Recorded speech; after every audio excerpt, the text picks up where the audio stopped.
The Byzantine Empire of Greece. Welcome back, brave explorers of impossible worlds. We are excited to have you here to continue this odyssey together. Before we continue, everything you'll hear is pure fiction. So please don't try to replicate combat techniques at home. This wonderful story in all its rights belong to its brilliant original author. We are only the messengers of entertainment. Want another dose of adventure? Subscribe to our YouTube channel so you don't miss a single chapter. And if you can't wait, our Patreon has exclusive surprises you'll love. Chapter 1: Otto Friedrich Ludwig's Rebirth. Salzburg Palace, 1830. Late at night, the stars cast a faint glow in the cold, desolate sky.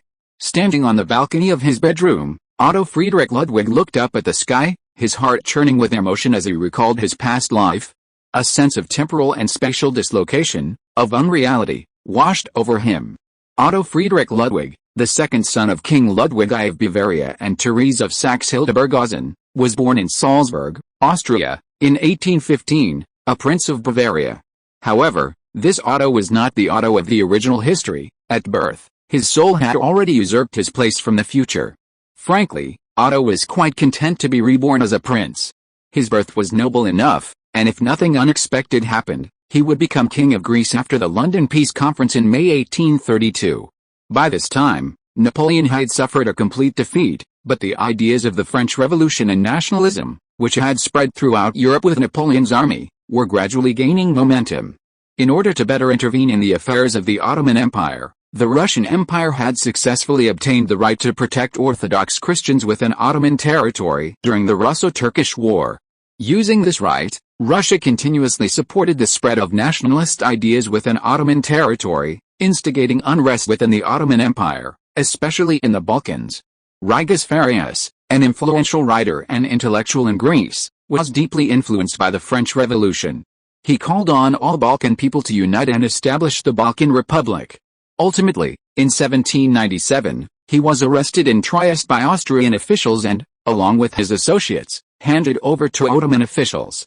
He was hanged the following June, and his body was abandoned in the Danube River. Rigas's death ignited the flames of Greek nationalism. His nationalist poem Sulius was translated into some Western European and Balkan languages and became a rallying cry for Greek resistance against Ottoman rule. Another Greek writer who witnessed the French Revolution, Azamantius corresponds, chose to promote the Enlightenment by enlightening the people. He spent a great deal of time persuading many influential Greeks to establish schools and libraries, thus advancing Greek education. This wave of the Greek Enlightenment not only received support from wealthy merchants in Western Europe and Russia, but also from pro-Greek individuals in Western Europe. Three young Greek merchants, Nikolaos Skoufis, Emmanuel Hansis, and Asmanaxius Teskov, secretly founded the Friendship Society in Odessa in 1814. The nascent society gained support from wealthy Greek communities in exile in England and America, as well as assistance from sympathizers in Western Europe. The Society of Friendships initially aimed to restore the Roman Empire with New Rome as its capital and sought the assistance of Alexander Ypsilanti. This adjutant to the Tsar accepted the request, and with various forms of support, the society rapidly expanded. In 1821, the Ottoman Empire was deeply embroiled in war with its arch-enemy, Persia, and also faced the rebellion of Ali Pasha in Egypt. This forced the Ottomans to divert a large number of troops, leading the Greeks to conclude that the time was ripe for rebellion. They planned uprisings in the Peloponnese, the Danube Duchy, and Constantinople. Because ancient Greece was the cradle of many classical European legacies, the Greek independence movement generally garnered sympathy from the populace. Some wealthy Americans and Western European nobles, such as the famous poet Lord Byron and later the physician Samuel Howe, took up arms and joined the ranks of the Greek revolutionaries.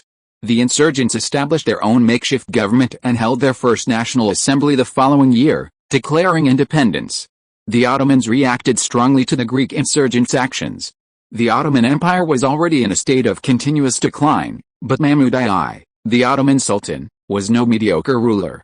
He understood that allowing the Greek insurgents to succeed would be tantamount to opening Pandora's box of national independence within the Ottoman Empire. For the Ottoman Empire, whose domestic ethnic issues were no less complex than Austria's, granting Greece independence would trigger a series of chain reactions within the empire. However, the Ottoman Empire was rife with corruption at the time. Selim II's reforms affected the interests of many, and during Mahmud I's reign, subsequent rebellions in Wallachia and other regions prevented him from focusing his efforts on the Greek independence movement, resulting in extremely slow suppression. After news of the uprising spread, many people provided financial assistance to the revolution. The Pro-Greek Committee of London provided 2 floating loans to rebellious Greece in 1824 and 1825, amounting to £800,000 and £2 million respectively. Initially, the governments of various countries reacted differently, but as time went on, pro-Greek forces continued to lobby and exert influence, gaining support from Britain, France, and Russia at the most critical moment for the Greek rebels. In 1827, to prevent the Ottoman Empire from suppressing the Greek rebels, the combined fleets of the 3 countries destroyed an Ottoman fleet. In 1828, Russia even declared war on the Ottoman Empire, triggering the Russo-Turkish War. During this war, Russia advanced southward, conquering Moldavia and Wallachia, and through Bulgaria, reaching Constantinople, forcing the Ottoman Empire to sign a humiliating treaty and cede territory in exchange for peace. Simultaneously, France also intervened and controlled the Peloponnese. These actions by the great powers tied up a significant amount of the Ottoman Empire's resources, making it unable to quickly quell the rebellion sparked by the Greek uprising. Left with no other option, the Ottoman Sultan Mahmud I sought the help of Muhammad Ali, then governor of Egypt, offering him substantial rewards and persuading him to join in the brutal suppression of the Greek rebels. Even so, this could not quell the Greeks' desire for independence. Ultimately, unable to withstand the combined forces of the 3 major powers, the Ottoman Empire, completely outmatched, had no choice but to accept Greek independence. Finally, in 1830, the Treaty of London, signed by the various nations, defined the territory of the independent Greek state, including the Peloponnese, Athens, the northern Gulf of Corinth, the island of Evia, and the Cyclades. If history had not changed, the assassination of Yanis Kapitarius, the Greek president, in 1831 would have plunged Greece into power struggles and political chaos. To stabilize Greece, British Foreign Secretary Palmerston contacted diplomats from France and Russia to discuss how to stabilize the country. After discussions, the 3 countries reached an agreement without any prior consultation with Greece. Greece should become a monarchy. The 3 kingdoms chose Otto, the Bavarian prince, to be king of Greece, agreeing that his descendants or his brother's sons could inherit the throne, but under no circumstances could the Greek and Bavarian crowns be merged. After making this decision, each kingdom contacted its ambassador in Constantinople, the capital of the Ottoman Empire, and together they signed the Treaty of Constantinople to ensure the Ottoman Empire would not interfere, and to define the border of the Kingdom of Greece as running from Malta to Volos. In other words, if history had not been altered by this butterfly effect, Otto would have become the newly crowned king of Greece 2 years later. Known in history as Otto I in his previous life, Otto was an ordinary working-class man, barely qualifying as a military and history enthusiast. In his memory, Greece had never been a peaceful place. Especially when he thought about 1862, when his original self, Otto I, was expelled from Greece and replaced by the second son of the Kingdom of Denmark. Otto felt a headache coming on. It's said that reborn individuals are chosen ones, seemingly destined to defy fate and dominate the world. But Otto wasn't thinking that far ahead. As a small Mediterranean country, Greece lacked industry, resources, and population, a typical 3-0 nation. Future generations' impressions of Greece would come from mythology or the scenery of the Aegean Sea. So, the idea of punching Britain or kicking America is still just a fleeting fantasy. Otto's current goal is simply to preserve his throne and, by leveraging international circumstances, achieve Greek expansion.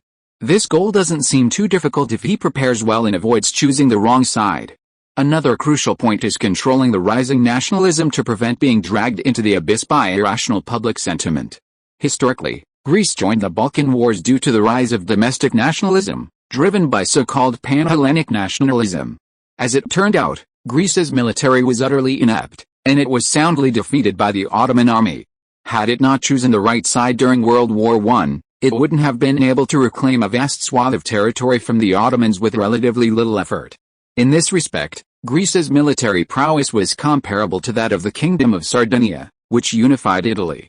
While it lost more battles than it won in unification wars, its ability to reclaim lost territory relied heavily on choosing the right side. Conversely, Bulgaria, a small but powerful nation in the Balkans, was as formidable as Greece, possessing a strong military spirit. However, its fickle national policies offended several neighboring countries, ultimately leading to strained relations with them. Coupled with its wrong allegiance during World War I, the country was devastated after the war, forced to cede territory and pay reparations, leading to its complete decline. From this perspective, choosing sides is an essential skill, especially for small countries. A single misstep can lead to utter ruin or even the demise of the entire nation.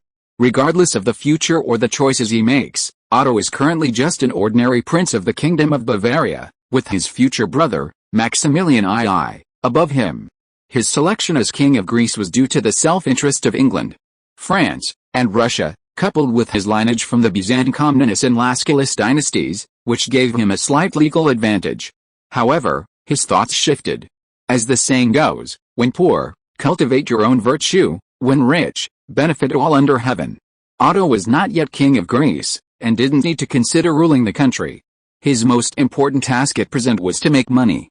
Otherwise, once he became King of Greece, it was questionable whether he could maintain his current affluent lifestyle with his ravaged land. Chapter 2 Business Plan. As the saying goes, a great man cannot be without power for a day, and a small man cannot be without money for a day. It's difficult to be a head of a household without money, and even more tragic for a king without money. As the second son of Ludwig I, the Bavarian crown was not his own. Primogeniture was the norm in Europe, with a well-established system of succession. Even if he eliminated his elder brother and became King of Bavaria, considering the Treaty of London's prohibition against the unification of Bavaria and Greece, he would likely have to choose between the two crowns. Judging from the main indicators of national strength, the current Kingdom of Bavaria was at least a medium-sized country in the German region. While Bavaria may have faced numerous domestic problems, its overall conditions were far superior to those of the newly independent Kingdom of Greece. However, for a nation to develop, it must consider not only its own circumstances but also the surrounding environment. Geopolitics is a crucial factor influencing a nation's development and even its survival, especially in the complex web of relationships in Europe. The Kingdom of Bavaria was located in the Greater German region of Central Europe, and was under the jurisdiction of two more powerful royal families, the Habsburg dynasty of Austria and the Prussian royal family. During this period of rising nationalism, the unification of the German region became a popular aspiration among many Germans. As the eldest and second eldest brothers in the German region, the royal families of Austria and Prussia both harbored ambitions to unify the other German states besides themselves. Crucially, both countries were far more powerful than Bavaria. Caught in the middle, the Kingdom of Bavaria, the third most powerful state in the German region, found itself in a precarious position, closely guarded by both sides. Any attempt to annex neighboring states would likely be met with a combined attack from both nations. Historically, other countries, unwilling to see Austria unify the German region, obstructed it in various ways, creating obstacles for Austria. Coupled with internal problems and several missteps in strategic choices, Austria repeatedly missed opportunities. Conversely, the Kingdom of Prussia, thanks to Bismarck's exceptional diplomacy and Prussia's aggressive military expansion, spent nearly half a century developing before emerging victorious after several wars, successfully unifying most of the German states. The Kingdom of Bavaria, facing the threat of Prussian annexation, initially sided with Austria, but suffered a crushing defeat in the war and, swayed by the tide of history, had no choice but to join the newly formed German Empire, gradually losing control of Bavaria. Geographically, if Otto had inherited the Bavarian crown, his only path to expansion would have been through the annexation of surrounding smaller states. Given the situation surrounding the German territories, the first hurdle would be the Austro-Hungarian Empire and the Kingdom of Prussia. Central Europe is a highly sensitive region, and neither country would allow Bavaria to grow stronger by annexing other German states. Even if Bavaria succeeded by chance, at best it would only unify the German territories excluding Austria-Hungary, similar to Prussia. Further unification of Austria would face resistance, not only from Austria's willingness but also from both sides. Any news of this would likely trigger a united military intervention from surrounding countries.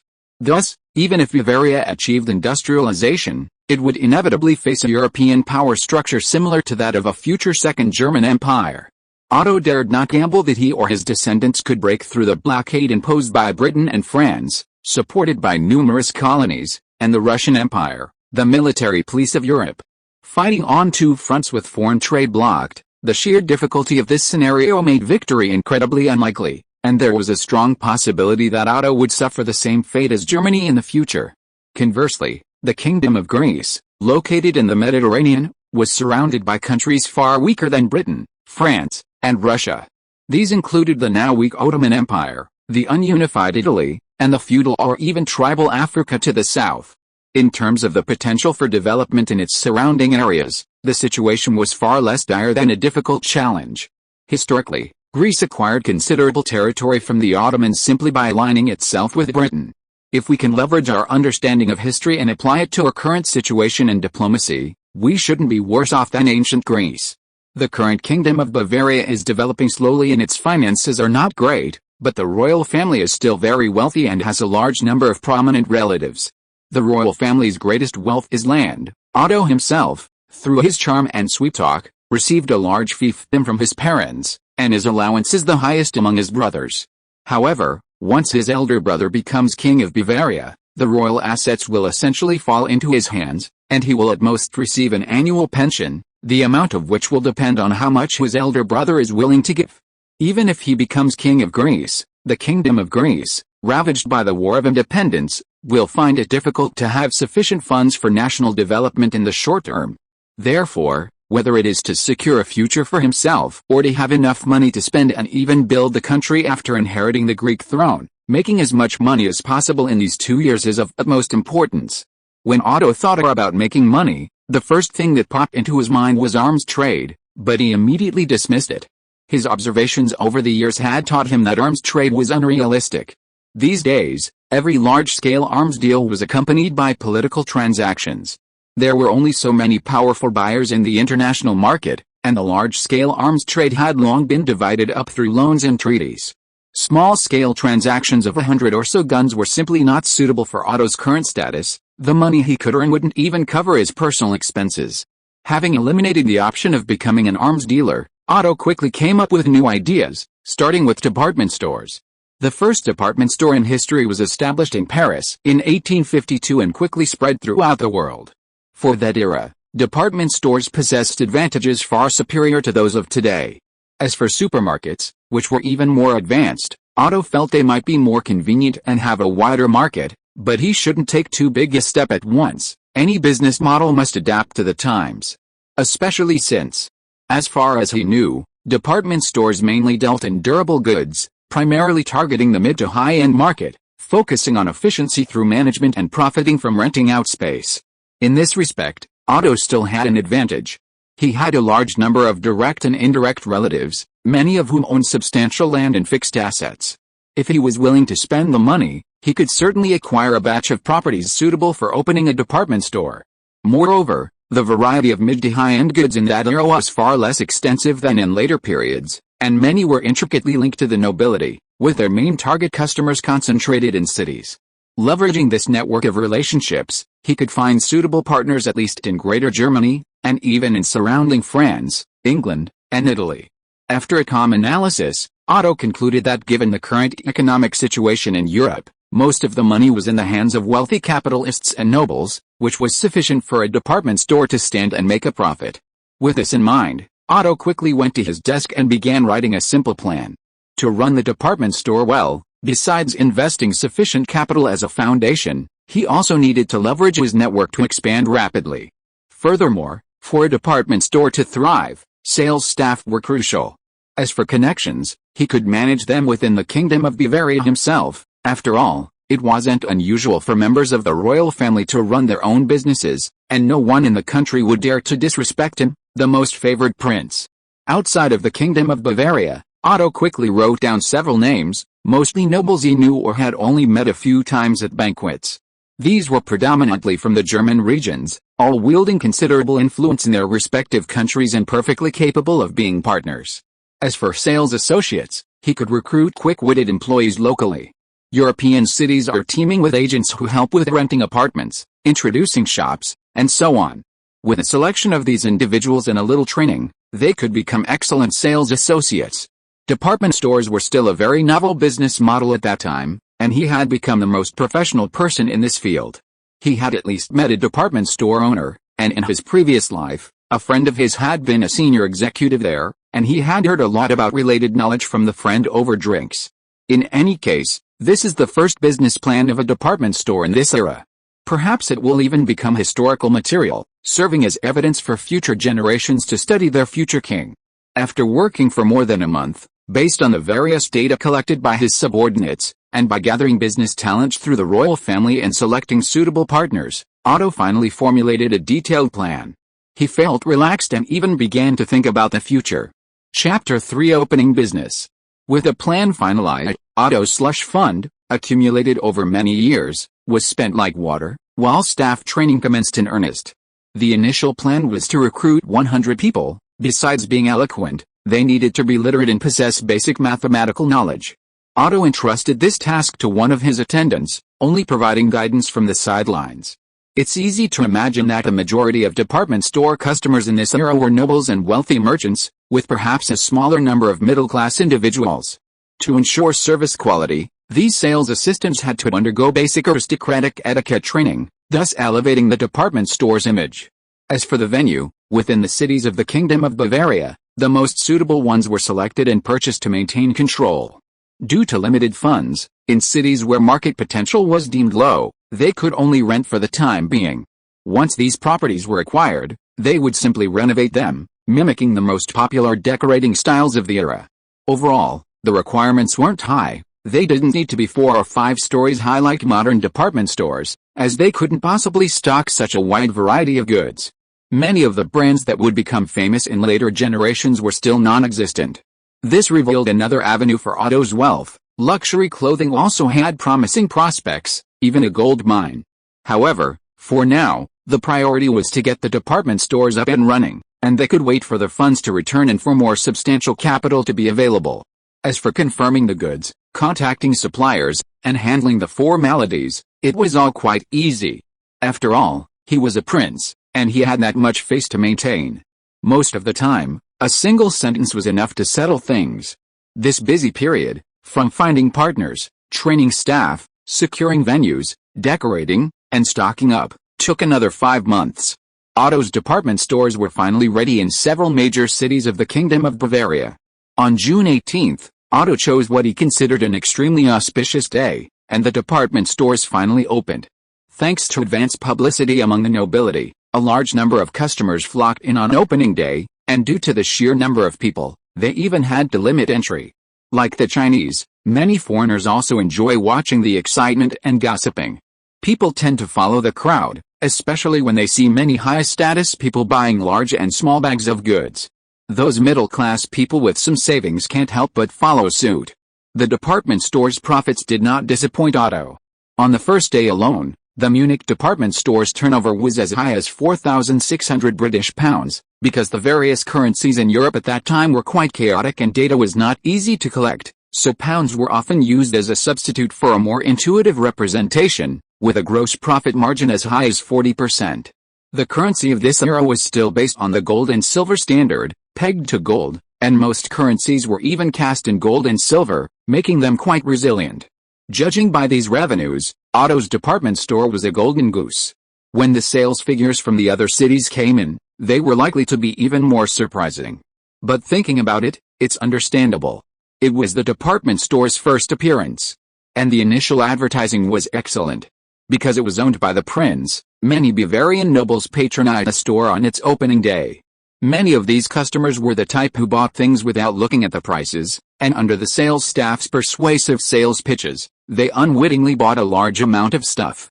This situation certainly wouldn't last forever. Things would gradually return to normal, and sales would shrink. However, department stores in this era were still very competitive, so they could expect to thrive. As for competitors, none had appeared yet. They were probably still observing and learning. Otto leveraged his advantages, quickly establishing a presence in major towns throughout the Kingdom of Bavaria, and discussions were already underway with neighboring countries. Gaining an early advantage would provide a significant first-mover advantage. Benefiting from his success within the Kingdom of Bavaria, Otto became more aggressive, accelerating his expansion in surrounding areas of the Kingdom of Bavaria. Otto didn't intend to monopolize these department stores in neighboring countries and regions. Instead, He planned to partner with local powerful figures, though the percentage of his ownership would vary. In smaller neighboring states like the Duchy of Baden and the Duchy of Luxembourg, he could hold a larger stake, around 60–70%. In Austria, France, and the Russian Empire, a 30–40% stake would suffice. These department stores mostly partnered with the local royal families, who were eager to strengthen ties with the Bavarian monarchy. In regions where the Bavarian kingdom's influence was less, he would bring in 2 or 3 more partners to avoid being excluded by local powers and to maintain control over the department stores by balancing the interests of all parties. This involved a significant amount of recruitment and training, especially for key management and financial personnel. These had to be internal hires to ensure they received their due compensation. This presented Otto with a huge challenge, keeping him extremely busy during this period. Besides training new staff, he also had to address and resolve management issues encountered by the department store. This new business model was relatively unfamiliar to people of this era, and many problems were unpredictable. Otto needed to devise solutions, keep all staff informed, and draft regulations for the department store staff to learn. Such rapid expansion also puts immense strain on the company's finances. Not only are all the department store's profits being poured into it, but Otto even had to find a way to secure another sponsorship from his father. They really are spending money like water. Although slowing down the expansion could solve the problem, quickly capturing market share is the most important thing. To ensure the pace of expansion, we must find a way to increase revenue. After reviewing the latest financial statements and dismissing the accountant, Otto sat in his seat and pondered for a moment, then picked up the bell on the table and shook it. Soon, the attendant who had been waiting at the door pushed open the door and entered, bowing and saying, "Your Highness, what are your orders?" Otto said, "Go to the market and order a batch of goods for me, then send them to my territory." "Yes, Your Highness," the attendant said respectfully. "Please give your orders 50 kilograms of glycerin, 1 kilogram of rose essential oil, 500 7-ounce glass bottles, and the same number of exquisite small wooden boxes, just large enough to hold the bottles. Everything must be of high quality, the price is not a major concern." After writing it down, the attendant said respectfully, "Your Highness, I will take care of it immediately." Watching the other leave, Otto fell into deep thought again. He also hoped that his idea would succeed, thus boosting the development of the department store. In fact, the fastest way to raise funds quickly was through the stock market or a bank loan. These days, stock markets are nothing new in Europe. Many countries have dedicated stock markets, such as those in Frankfurt, Paris, and London, which have been operating for decades. But setting aside the issue of issuing shares and paying dividends, it would inevitably dilute his control over the department store. More importantly, if a major shareholder were to emerge, they could access the department store's accounts. Otto had many plans for the department store that required the secret transfer of funds, and he didn't want any possibility of leaks. Therefore, this option was immediately rejected by Otto himself. Another option was to obtain a bank loan. Given Otto's status, securing a loan wouldn't be difficult. However, loans in those days had their pitfalls, with annual interest rates often reaching 10% or even higher. In later times, this would be comparable to usury, giving Otto the urge to open his own bank if given the chance. Otto wasn't a pure businessman, and his self-interested nature made him extremely cautious about loans. Most importantly, the many restrictions of the era meant he wouldn't take out a loan unless there were other options. "So hopefully this time I can solve the funding problem, otherwise I'll have to find a way to get a loan," Otto muttered to himself. "And also, if I have the opportunity in the future, I definitely want to open my own bank and make money using other people's deposits." Chapter 4 Europe, Never at Peace. Setting aside the financial statements he had just finished reading, Otto picked up a British tax bill and began to peruse it. The bill was incredibly long, even a small portion was 40 or 50 pages long.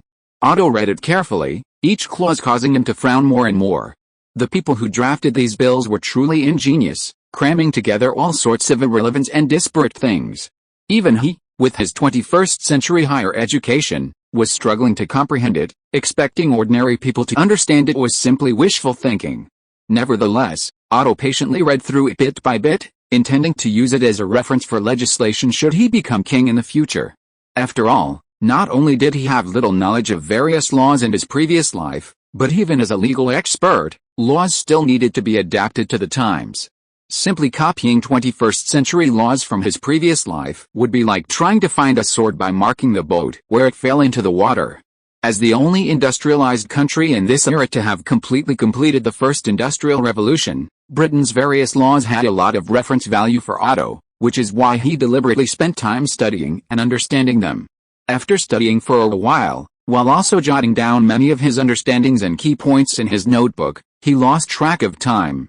Feeling a bit sore in his neck, Otto stretched, moved his shoulders and neck, stood up, and left the room to go to the garden for some fresh air. As he stepped out of his room, a maid approached him, bowed, and said, "Your Highness, the Queen invites you to a card game." While it might seem strange for a mother to beg her son to play cards, it was perfectly normal for the king or queen to invite ministers to play cards and gamble, a common form of entertainment and a way to strengthen the bond between ruler and subject. Otto nodded and said, "Very well, I'll be right there." He then returned to his quarters to change into casual yet luxurious clothing before setting off with a maid. Before even arriving at their destination, they could faintly hear cheerful piano music and lively chatter emanating from the hall. A servant at the door bowed to Otto and pushed open the door. Queen Therese, who was playing cards at a magnificent table, immediately spotted Otto and waved with a smile, "My little Otto, you've finally arrived." Otto stepped forward and bowed. Queen Therese was clearly in a good mood. "I heard you've been very busy these past few days. Come and relax. I just won 11 hands in a row. I hope you have the same good luck." The surrounding nobles paused upon seeing Otto and bowed to him. Several young girls, some cautious and some bold, sized up Otto. Watching the people surrounding his mother, trying so hard to curry favor, and seeing her delighted expression, Otto thought to himself that these nobles were clearly very skilled at flattery, an essential survival skill in the kingdom. Just then, a few people quickly approached and said solicitously, "Your Highness has arrived at a perfect time. We're just short one person, let's play cards together." A young nobleman who had been sitting at the card table paused slightly, then quickly left. Otto, seeing this, didn't say anything, smiled and nodded in thanks, then sat down in the empty seat. A servant immediately brought him wine and drinks. The rules were similar to Run Fast, but the lowest card was the ace. And the highest was the king, representing the monarch. Watching the ministers and nobles casually betting their gold coins, and thinking about the nation's strained finances, Otto shook his head inwardly. As one of the few forms of entertainment in this era, playing cards wasn't unfamiliar to Otto, but because he didn't like to overthink things in this situation, his card skills were mediocre, and he quickly lost 3 rounds in a row. He didn't mind, smiling and chatting with the ministers and nobles at the table.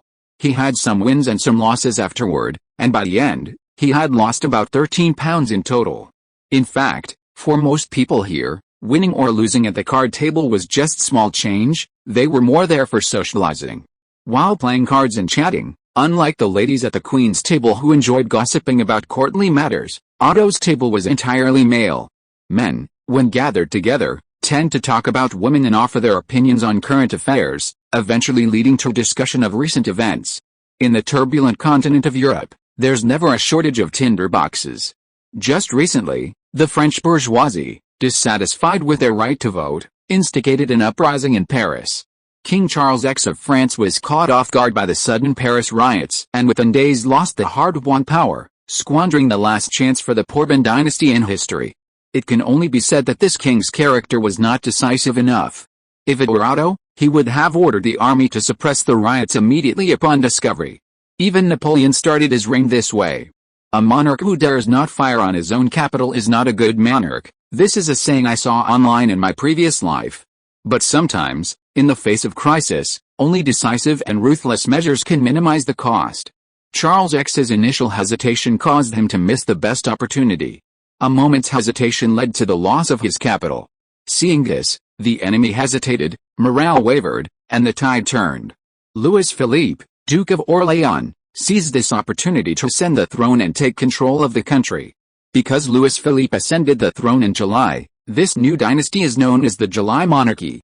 Many European nobles, while marveling at the Orleans family's good fortune, secretly breathed a sigh of relief. After all, Napoleon had only been gone for a little over a decade, and many present still retained the relevant memories, fearing a repeat of the French Revolution that would plunge Europe back into war. The French Revolution was undoubtedly a heavy blow to European monarchies, The spread of revolutionary ideas and Napoleon's conquests brought many once lofty noble families down from their pedestals. As old and stubborn nobles, they feared a repeat of this, and their words naturally included vehement criticisms of democracy and freedom. These ideas were outdated, clinging to the old ways of exploiting the people. But Otto knew that the tide of history moved forward regardless of anyone's will. At this crossroads, heroes rose and fell, writing their own stories. Stubborn feudal forces remained powerful, but the feudal era was like the fading glow of the setting sun. Those who couldn't adapt would inevitably be swept into the dustbin of history. As a lover of modern European history, Otto knew that Europe wouldn't be peaceful. Within days, Brussels would erupt in revolt, ultimately seceding from the Netherlands and establishing Belgium. By the end of the year, unrest would erupt in Eastern Europe, and Poland would see an uprising against Tsarist rule. Of course, unlike the powerful Russia and the declining Netherlands, this uprising was ultimately suppressed by the Tsar's army. It was actually out of curiosity about the nickname Pole the Great Pole, meaning Pole who quells separatism and suppresses Russian rebellion, that Otto began to pay attention to this country and deliberately research its history. Poland's most recent restoration was in 1807. After a series of battles between France and Russia, Emperor Napoleon and the Tsar finally reached a compromise at Tilsit, agreeing to partition Eastern Europe. At this time, Prussia, which had performed poorly in its wars against France and contributed many embarrassing moments to the country, became the biggest loser. Previously, Prussia, Austria, and Russia had been forced to relinquish the territories they had gained through the three partitions of Poland, including Poznan and Warsaw, establishing the Grand Duchy of Warsaw. Poland, which had been partitioned and devastated, was finally restored as a nation. The Grand Duke of the newly formed Grand Duchy of Warsaw was Frederick Augustus I, King of Saxony, a loyal follower of Napoleon. Napoleon's actions were not solely motivated by the discovery of a suitable mistress. His true aim was to cultivate a loyal ally in Eastern Europe to ensure France's influence in the region. The restored Polish people did not disappoint Napoleon's expectations, consistently serving as his pawns and providing the most active support during his campaigns against Russia. However, the Polish people's good fortune ended there. With Napoleon's failed expedition to Russia, the Grand Duchy of Warsaw, which had only recently gained independence, was once again destroyed. The Russians, with a forceful attitude, annexed most of its territory, returning only a small portion to Prussia. The Tsar established a kingdom of Poland in these new territories, personally serving as its head of state, while his brother, Grand Duke Constantine, served as governor, implementing extremely harsh policies. When Tsar Alexander died, his successor, Nicholas I, pursued even harsher policies, stripping the Kingdom of Poland of its remaining autonomy and thoroughly igniting Polish resistance. Unseen by Nicholas I, discontent and anger were brewing, gradually escalating until they ultimately led to the Polish uprising a few months later. The impending Polish rebellion had little to do with Otto at this time, and he had no plans to expand his department store into Poland.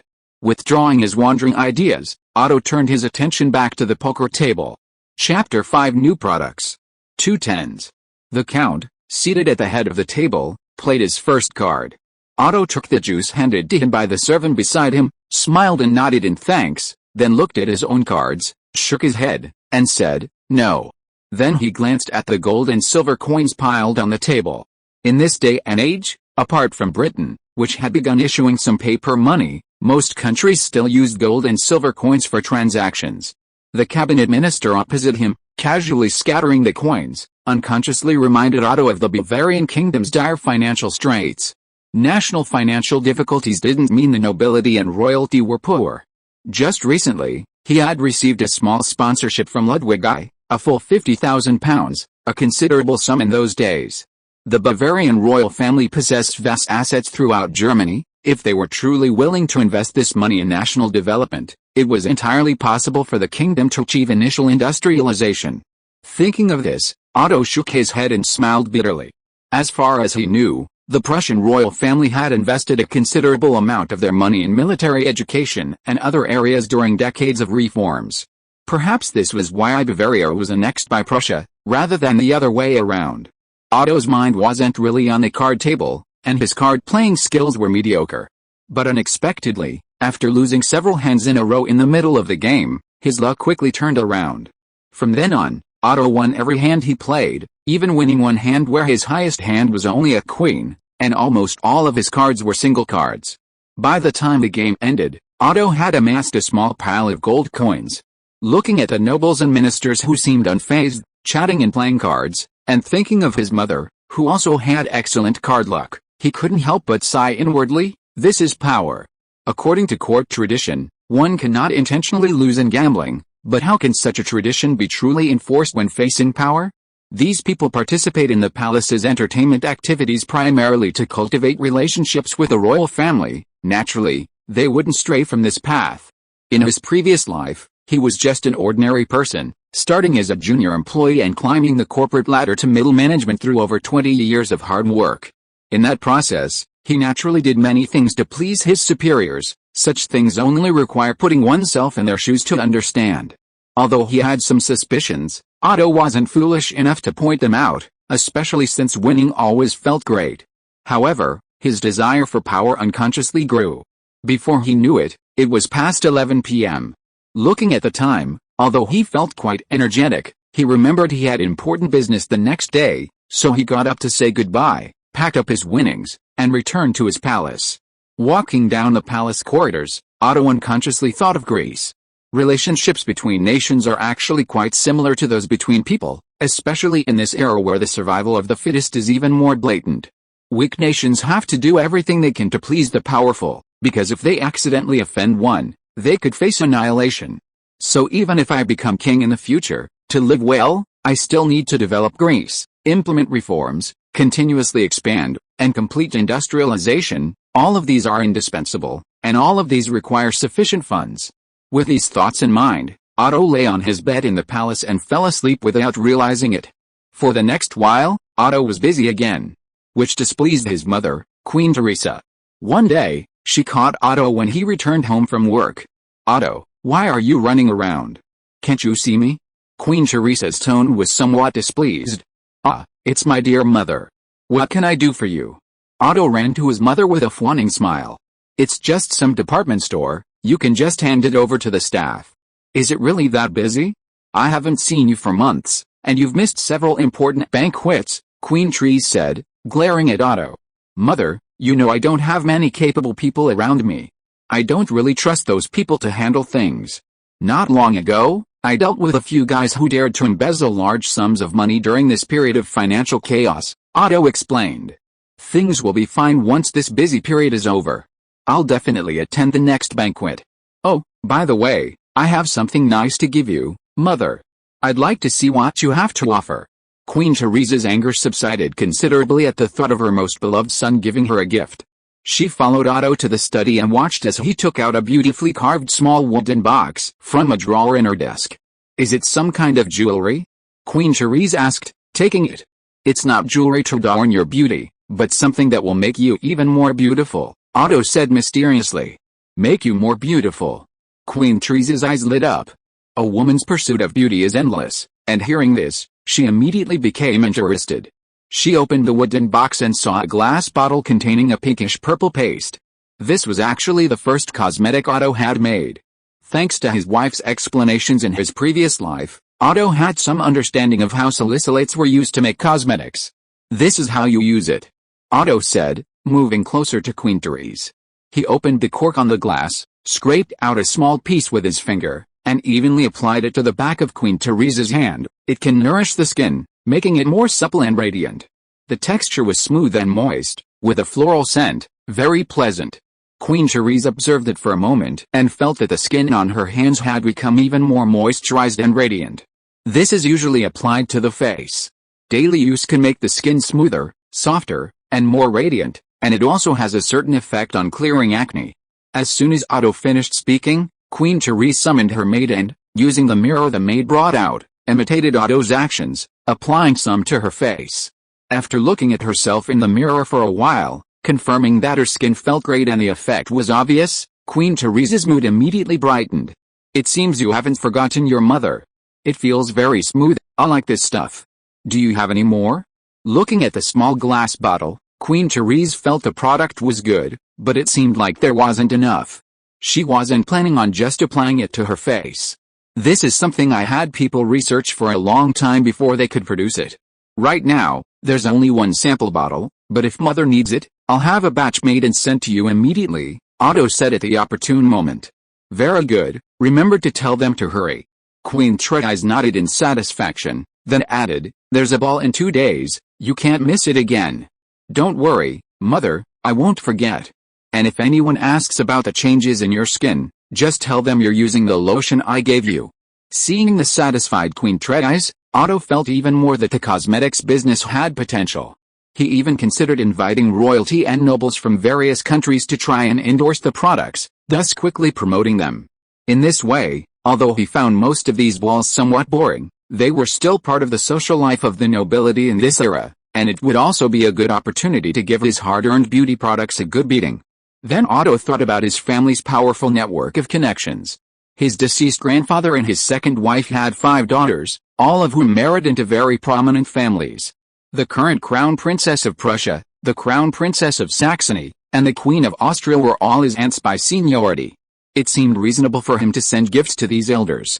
Once they used the product and saw its tangible effects, the noble ladies in those places would surely want to own it, thus opening up sales. Chapter 6 Trial Sales. Looks like you're up to something new again. You don't seem like a prince anymore, more like one of those profit-driven capitalists.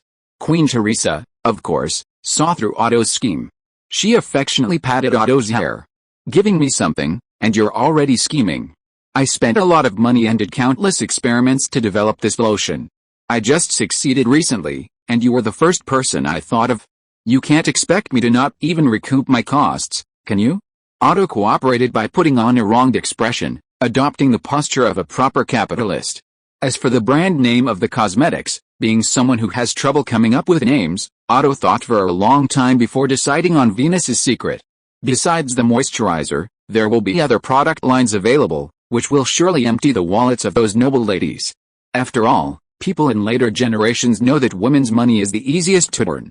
Okay, I'll definitely mention it to my friends. Queen Treise left with a moisturizer, asking when the newest products would be delivered before she left. In fact, Queen Treise didn't need to actively promote it. The noble ladies who constantly paid attention to the royal family were practically scrutinizing the queen with magnifying glasses, noticing even the slightest changes. The noble ladies who often spent time with Queen Treise noticed the recent changes in her skin and began to inquire about the reason. Unexpectedly, these people didn't ask directly. Instead, they secretly paid bribes to Queen Teresa's maids and makeup artists, eventually learning that the queen had recently been using a lotion made by Prince Otto. Soon, the lotion made by Prince Otto and the secret name of Venus spread among Munich's noble women. They not only sent their butlers to inquire with Otto, but also encouraged their husbands and lovers to seek information from him. These people all expressed their willingness to pay a high price, but Otto explained that these products had just entered production and the output was limited, so they could only meet the needs of a portion of the population for the time being. As for the high price, he said it was excessive, since they were all acquaintances. He offered an extremely favorable price. Those who obtained their desired products from Otto quickly saw excellent results after using them. Soon, young women and ladies in Munich couldn't wait any longer, and some who couldn't afford them were willing to pay several times the price to buy them. Feeling that the time was right, Venus's Secret moisturizer was sold in limited quantities at Otto's department store for £1, and it was sold out in less than half a day. Otto earned several £100s from the initial trial sales of these products, albeit with tears in his eyes, prompting him to immediately begin mass production. Back in his study, Otto quickly drafted a new business plan. The previous moisturizer was divided into 3 tiers, a luxury version, a deluxe version, and a standard version. Differentiated by packaging and added fragrances, the plan aimed to segment the market and target affluent women with varying spending power. A membership system would also be implemented, gold, silver, and basic cards. The first 2 membership cards would be made of real gold and silver, emphasizing a sense of ceremony and focusing on luxury, a tactic commonly used by luxury goods companies in later generations. At the same time, Otto also assigned the task of developing new products. Judging from the Munich ladies' craze for beauty products, sales were foreseeable to be excellent. After completing the plan, Otto arranged for the procurement of raw materials, the customization of bottles and packaging. Sales were initially handled by department stores in various locations, a mutually reinforcing arrangement. Just like the prestige of large shopping malls in later generations, which depended on the number of major brands they housed to attract sufficient potential customers, Otto directly created foot traffic for the malls, simultaneously boosting sales of other goods and even suppressing competitors in other department stores to a certain extent. The secret of Venus could even become one of the core competitive advantages of the department stores. The bottles and packaging used in all cosmetics are at most a bit more refined. Raw materials like glycerin and essential oils are readily available on the market, but the most crucial ingredient, salicin, is firmly controlled by Otto. Ensuring this guarantees Otto a monopoly for a considerable period, allowing him to develop Venus's secret into a best-selling luxury empire across Europe and into the New World. Salicin also possesses extremely high medicinal value, an idea Otto conceived after his long-term unsuccessful attempts to develop penicillin. Penicillin can cure many incurable diseases of the time, such as pneumonia, and its medical and military applications are numerous, but its manufacturing process is extremely complex. Otto only remembered the general principle: to succeed in the experiment, a professional laboratory was needed for continuous trials, and so far, he hadn't succeeded. Even if a laboratory product was produced, large-scale production would require a great deal of effort.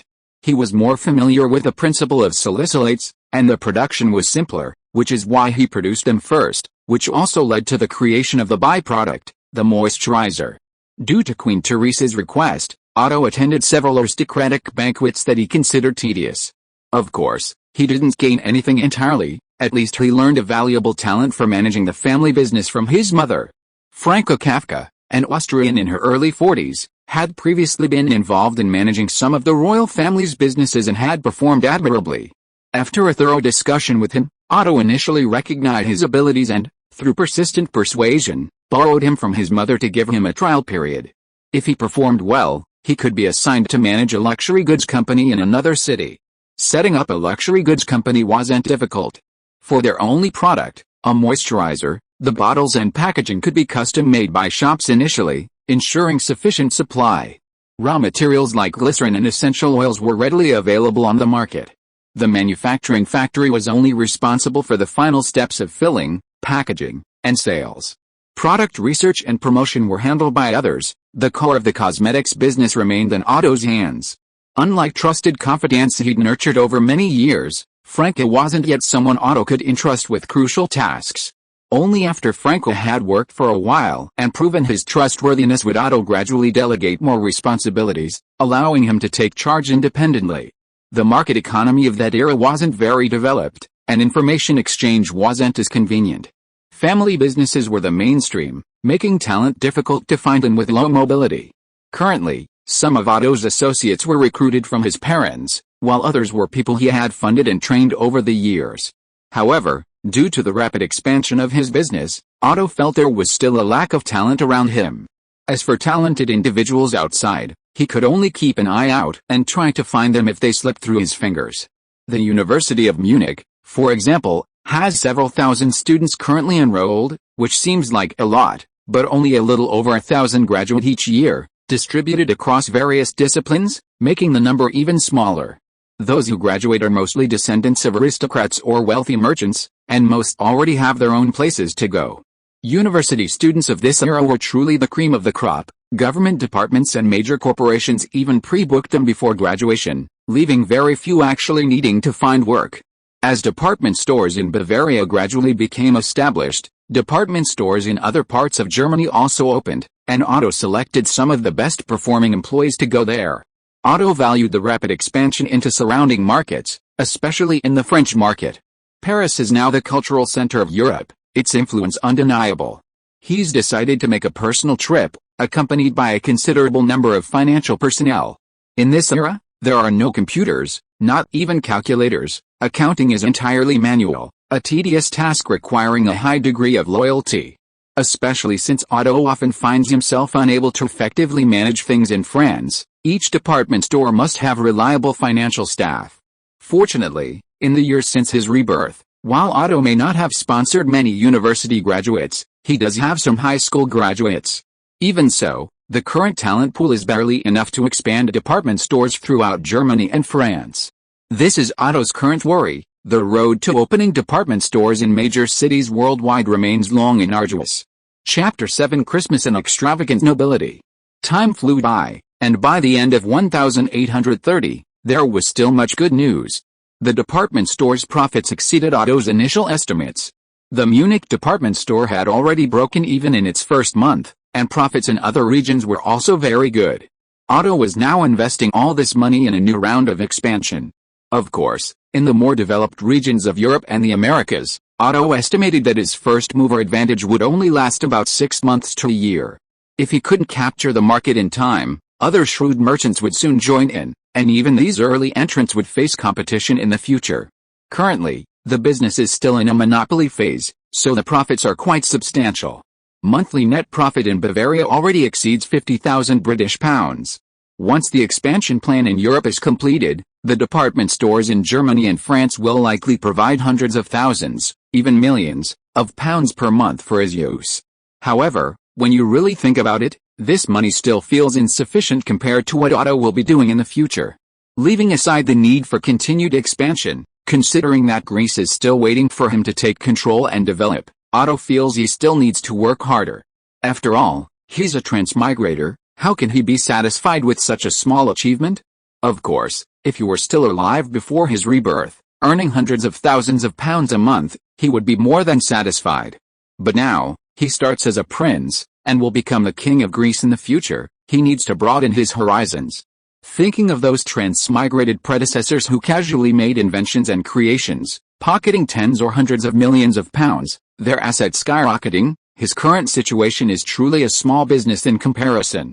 If he didn't compare himself to those people, his assets would be quite impressive. The Bavarian royal family also possesses tens of millions of pounds, but it's all nominal, mostly consisting of vast territories, castles, and family heirlooms, which are impossible to easily liquidate. Otherwise, they wouldn't need to be part of the aristocratic circles. There's also the luxury goods business. The boutiques set up by the department stores are ready, and the countdown to public sales in Bavaria has begun. If it really succeeds, it could be said to be incredibly lucrative, probably even more profitable than the department stores, giving him enough confidence to become the king of Greece.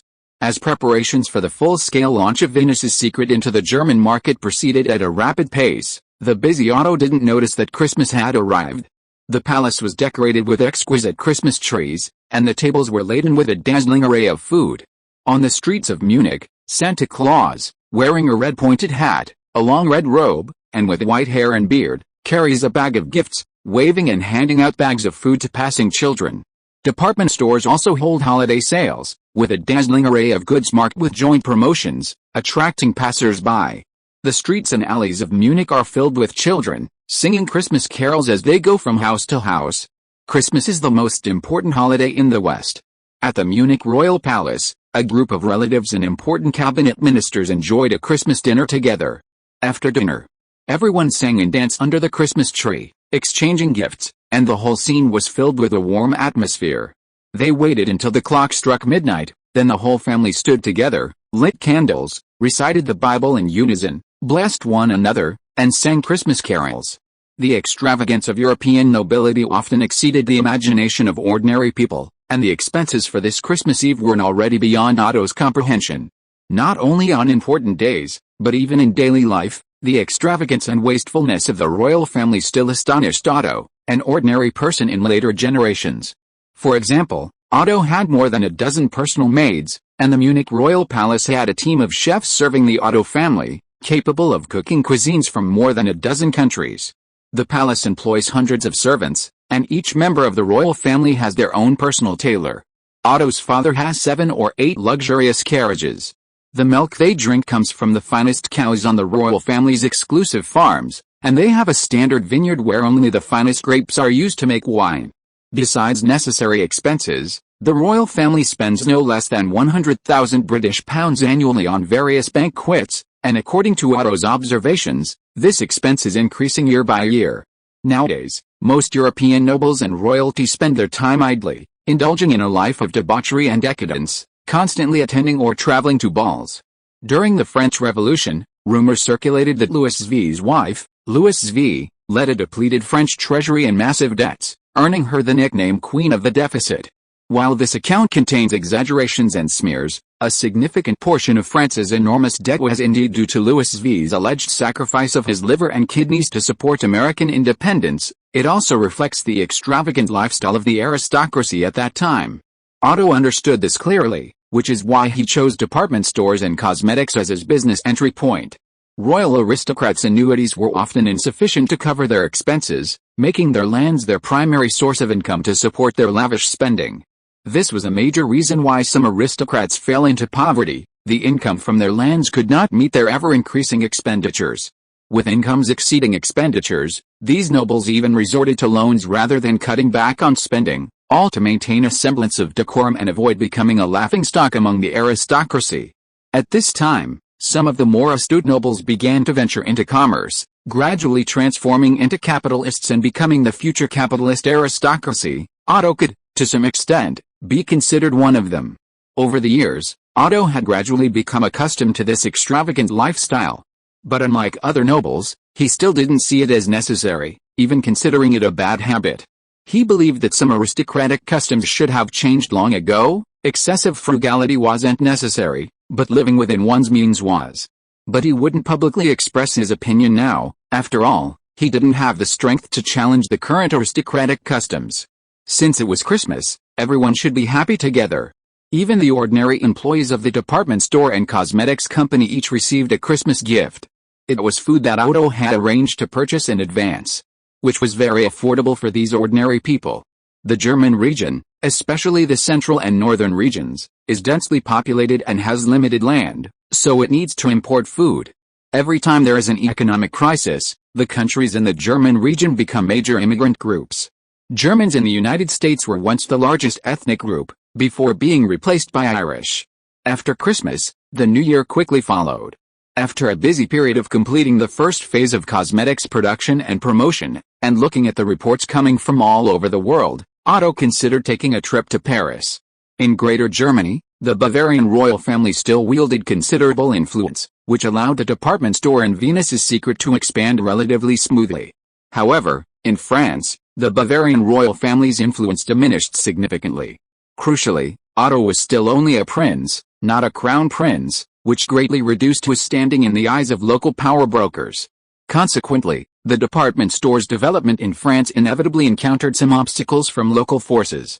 Perhaps due to the prestige of the Bavarian royal family, these individuals wouldn't openly create obstacles, but they certainly wouldn't hesitate to sabotage it behind the scenes. For these reasons, given the communication conditions of the time, remote command was not very smooth. In pursuit of efficiency, Otto felt he should take a trip to Paris, or even travel to some major French cities, to select suitable partners to solve the problems encountered recently. Having lived in Munich since his rebirth and never leaving Bavaria, Otto was somewhat looking forward to seeing Paris. At this time, Paris was one of the major cities in Europe, at least much more prosperous than Munich. The French proudly insisted that Paris was the center of the world, just like London in the minds of the British. If you are listening to this novel on a channel other than Fanfic World, it means it was downloaded and re-uploaded without effort. We warmly invite you to visit our channel, Fanfic World. There you will find the original version of this story and many other novels of various genres.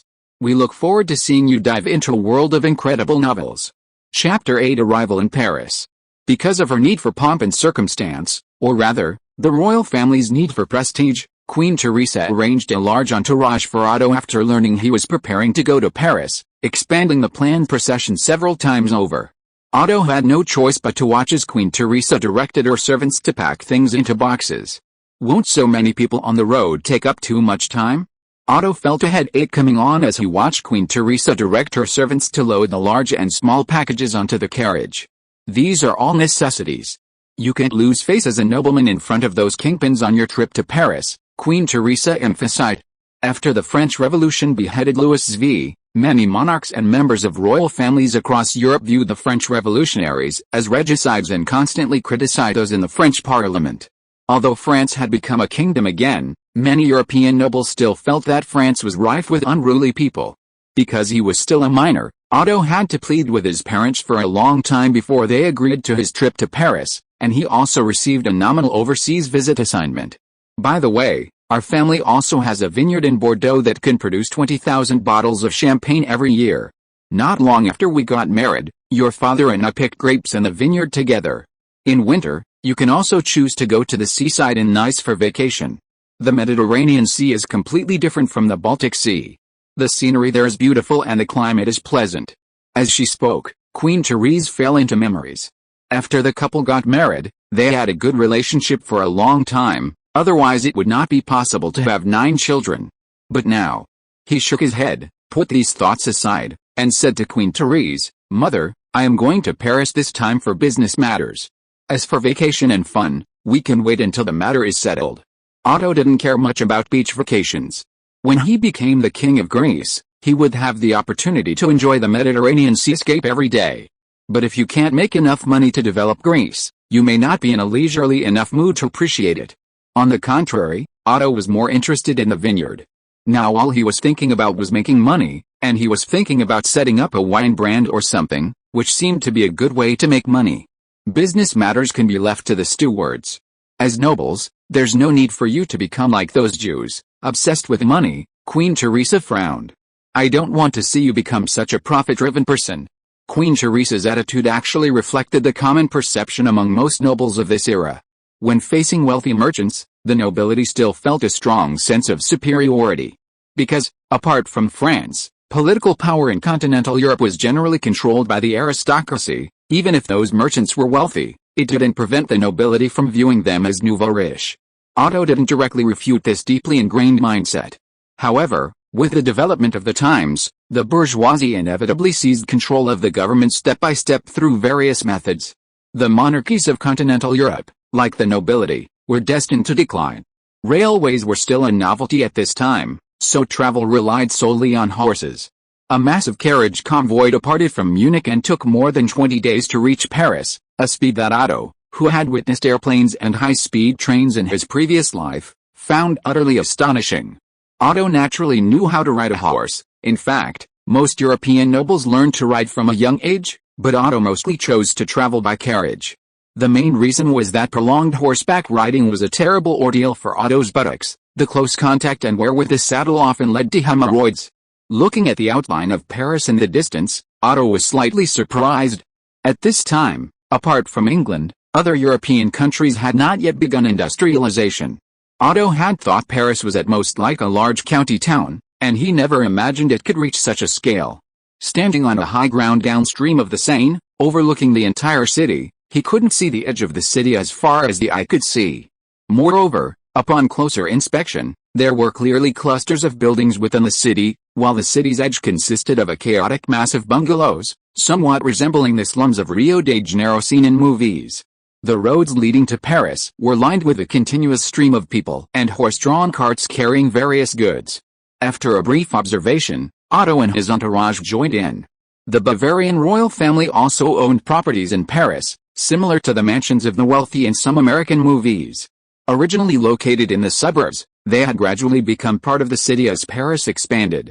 Otto's group consisted of nearly 200 people, including 46 department store employees brought by Otto, and the rest were servants and guards.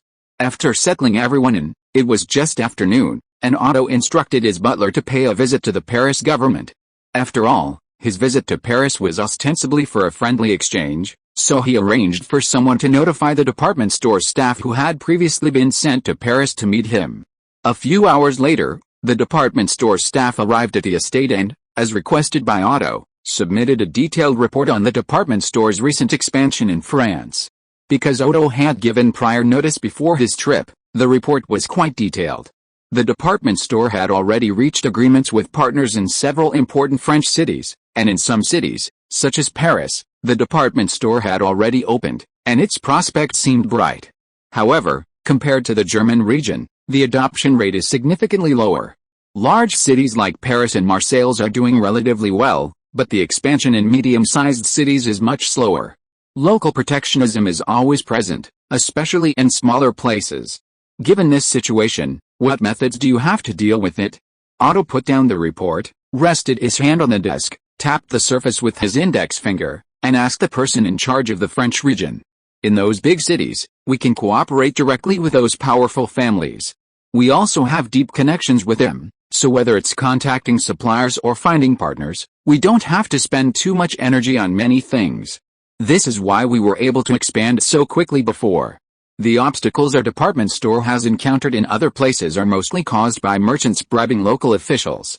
Many of the products our department store deals in overlap with those of these merchants. Faced with Otto's question, the person in charge answered without much hesitation, in those places, we don't have as many familiar connections, so it's not as easy to expand as quickly as in big cities. It requires enough time and more effort. Besides, we've also discovered that some shopping malls imitating our department stores have appeared in various places. We've only found 2 or 3 so far, but this situation is already alarming. So soon? Well, it's been over half a year since the first department store opened.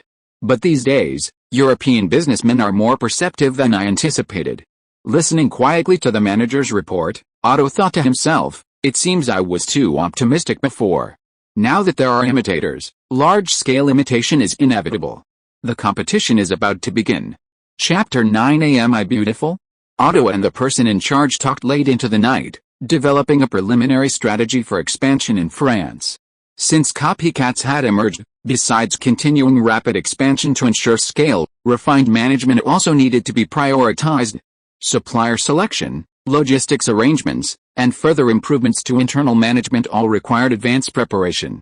Otto was currently in the busiest phase of his startup's rapid expansion, and he decided that after spending some time in Paris, he would travel throughout France to conduct targeted research. Department stores sell mid to high-end goods. In this era, the number of potential customers with purchasing power is limited, mostly concentrated in major cities in Europe, especially Central and Western Europe, and North America, or more specifically, the Eastern United States. Otto's expansion plan for the department store over the next 3 to 5 years primarily revolves around these areas. Other locations exist, but they are not as concentrated, making them less cost-effective. These markets can be developed, but they are a lower priority. The entire Greater Germany region is the core market, while France and Britain are the most important frontiers, requiring sufficient attention. The next morning, after breakfast, a representative from the Paris government arrived. This representative held a low-ranking position and seemed to disregard Otto. This isn't surprising, really. Otto was just a prince, not a king or crown prince. Europe has many countries, and naturally, many more princes. At that time, Paris was the most developed city on the European continent, and many nobles from other countries chose to travel and vacation there.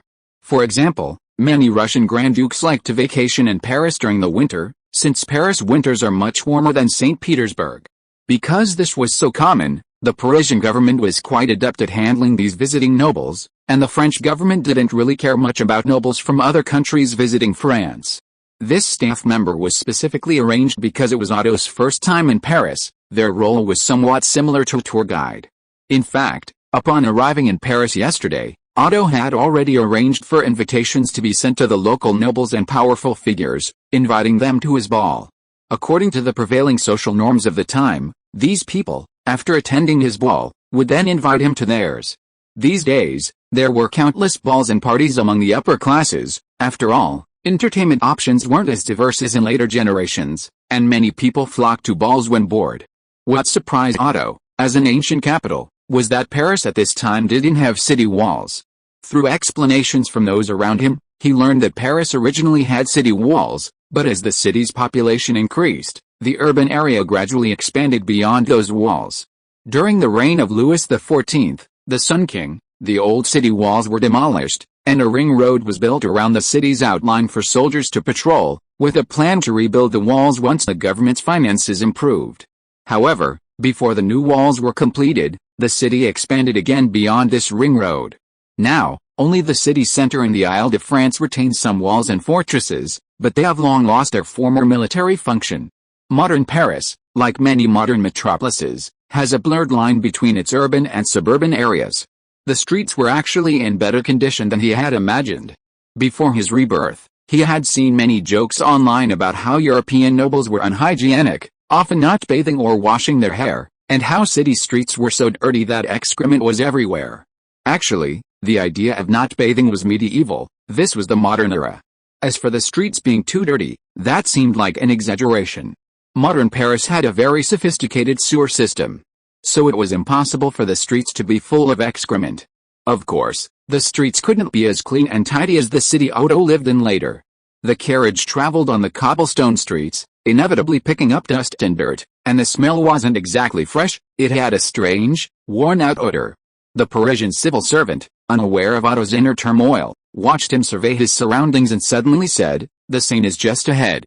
You'll be able to see Notre Dame Cathedral across the river. You'll be amazed." Otto smiled non-committally. He had never been to Paris in his previous life, and naturally had never visited Notre Dame, but he had seen it in various online pictures and in some highly realistic games, even climbing it in a game. As they spoke, they turned a corner and arrived at the banks of the Seine. At this moment, Otto couldn't help but frown. The Seine was dirtier than he had imagined. The riverbed reeked of garbage, just like the river in his childhood city before it had been cleaned up. It wasn't too surprising. All sorts of garbage from the city ended up in the Seine, so the strong smell was to be expected. Noticing Otto's expression, the part-time tour guide looked slightly embarrassed and said, "If you'd like, you can go upstream for a stroll. The air is fresh there, and the scenery on both banks is beautiful." Otto nodded non-committally. He knew this was an inevitable stage of urban development, so he wasn't exactly disappointed. For the next while, Otto attended various banquets and balls almost every day. Paris was home to a large number of nobles and wealthy businessmen, and with its generally extravagant social atmosphere, Parisians were very enthusiastic about attending various balls. At night, the districts where Paris's upper class gathered were brightly lit, with music and loud conversations everywhere, and of course, there were also plenty of people who were drunk and acting out in the streets. Through these balls, Otto also met with his collaborators in France. Besides doing business at the department store, he also promoted several cosmetics from Venus's Secret, making him a sought-after figure among Parisian ladies. Otto. Just as Otto was looking at French information, a sweet, cloying voice came from behind him. Madame Maria, whom he had met in Paris, had entered the room some time earlier.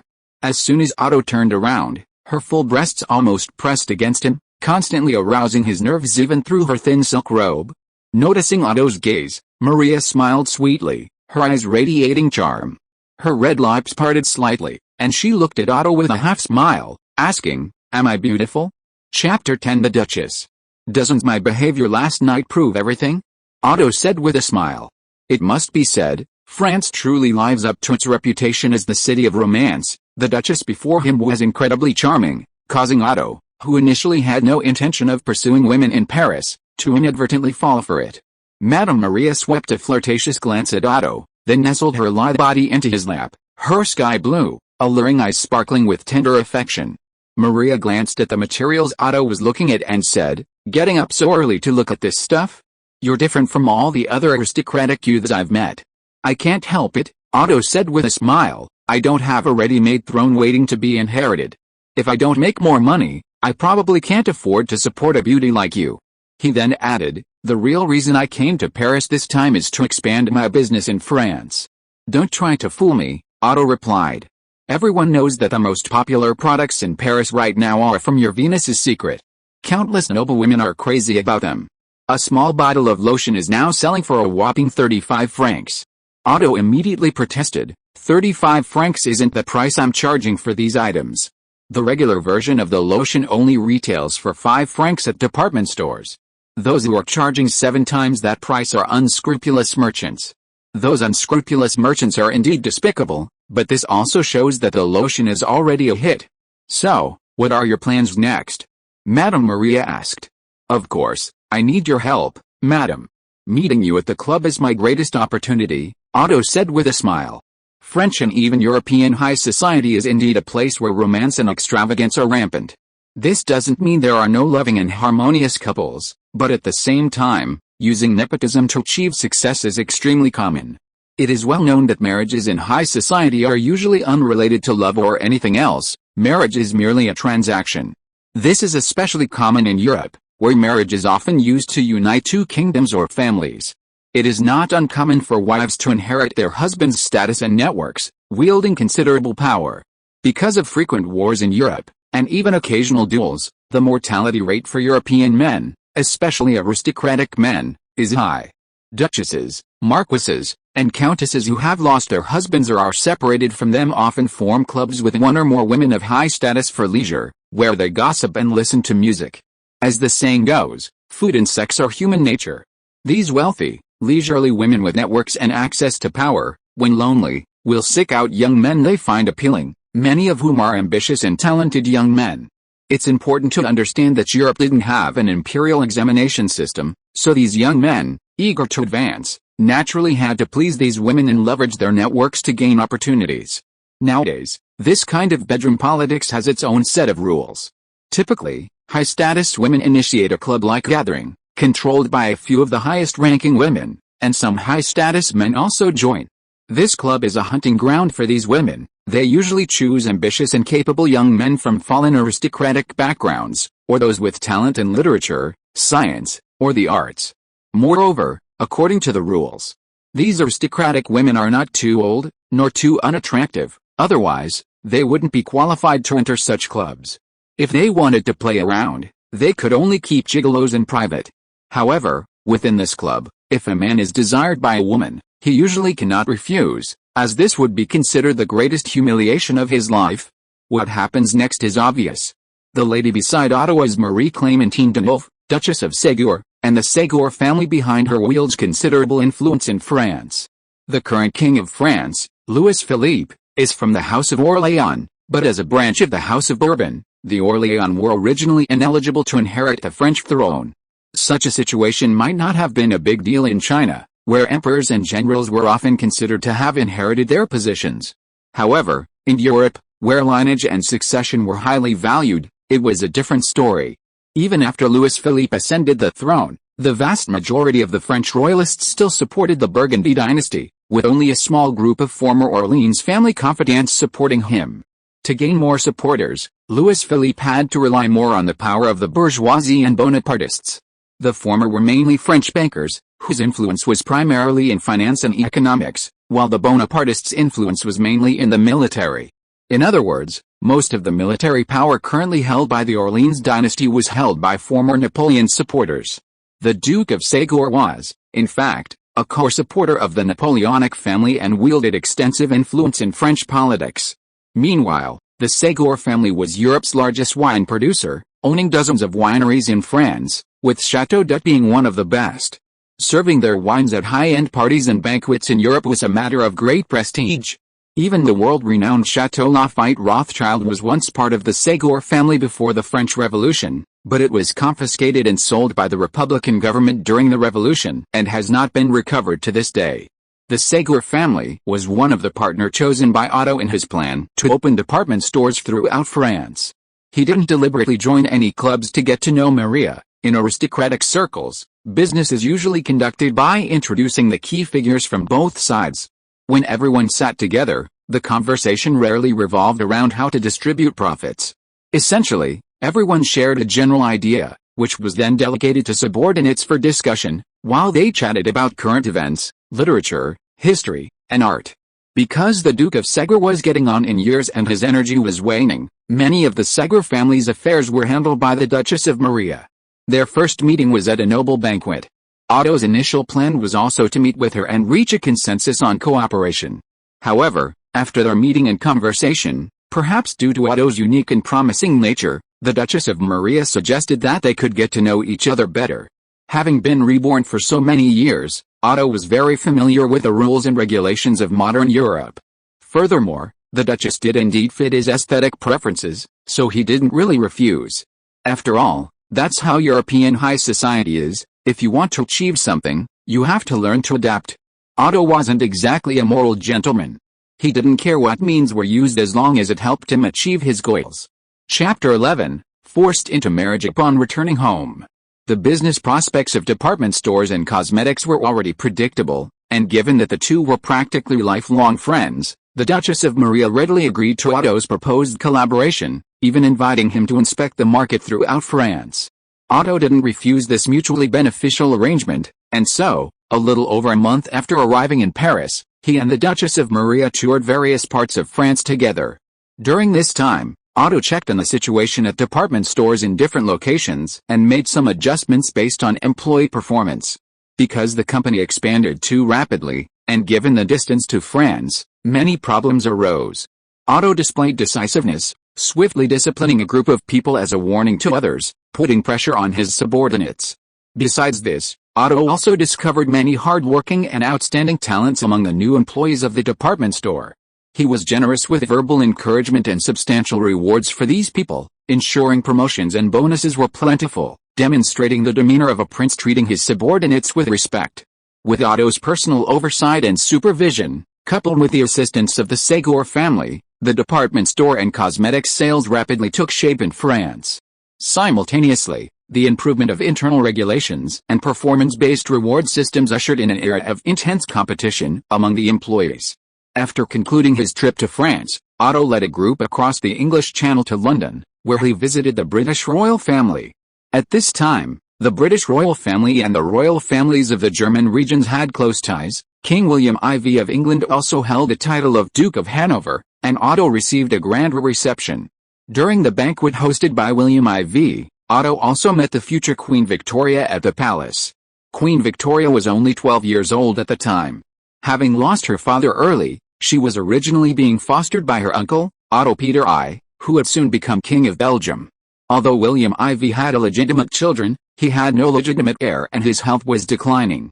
Under pressure from various quarters, he had no choice but to bring Victoria, the current first in line to the throne, to England.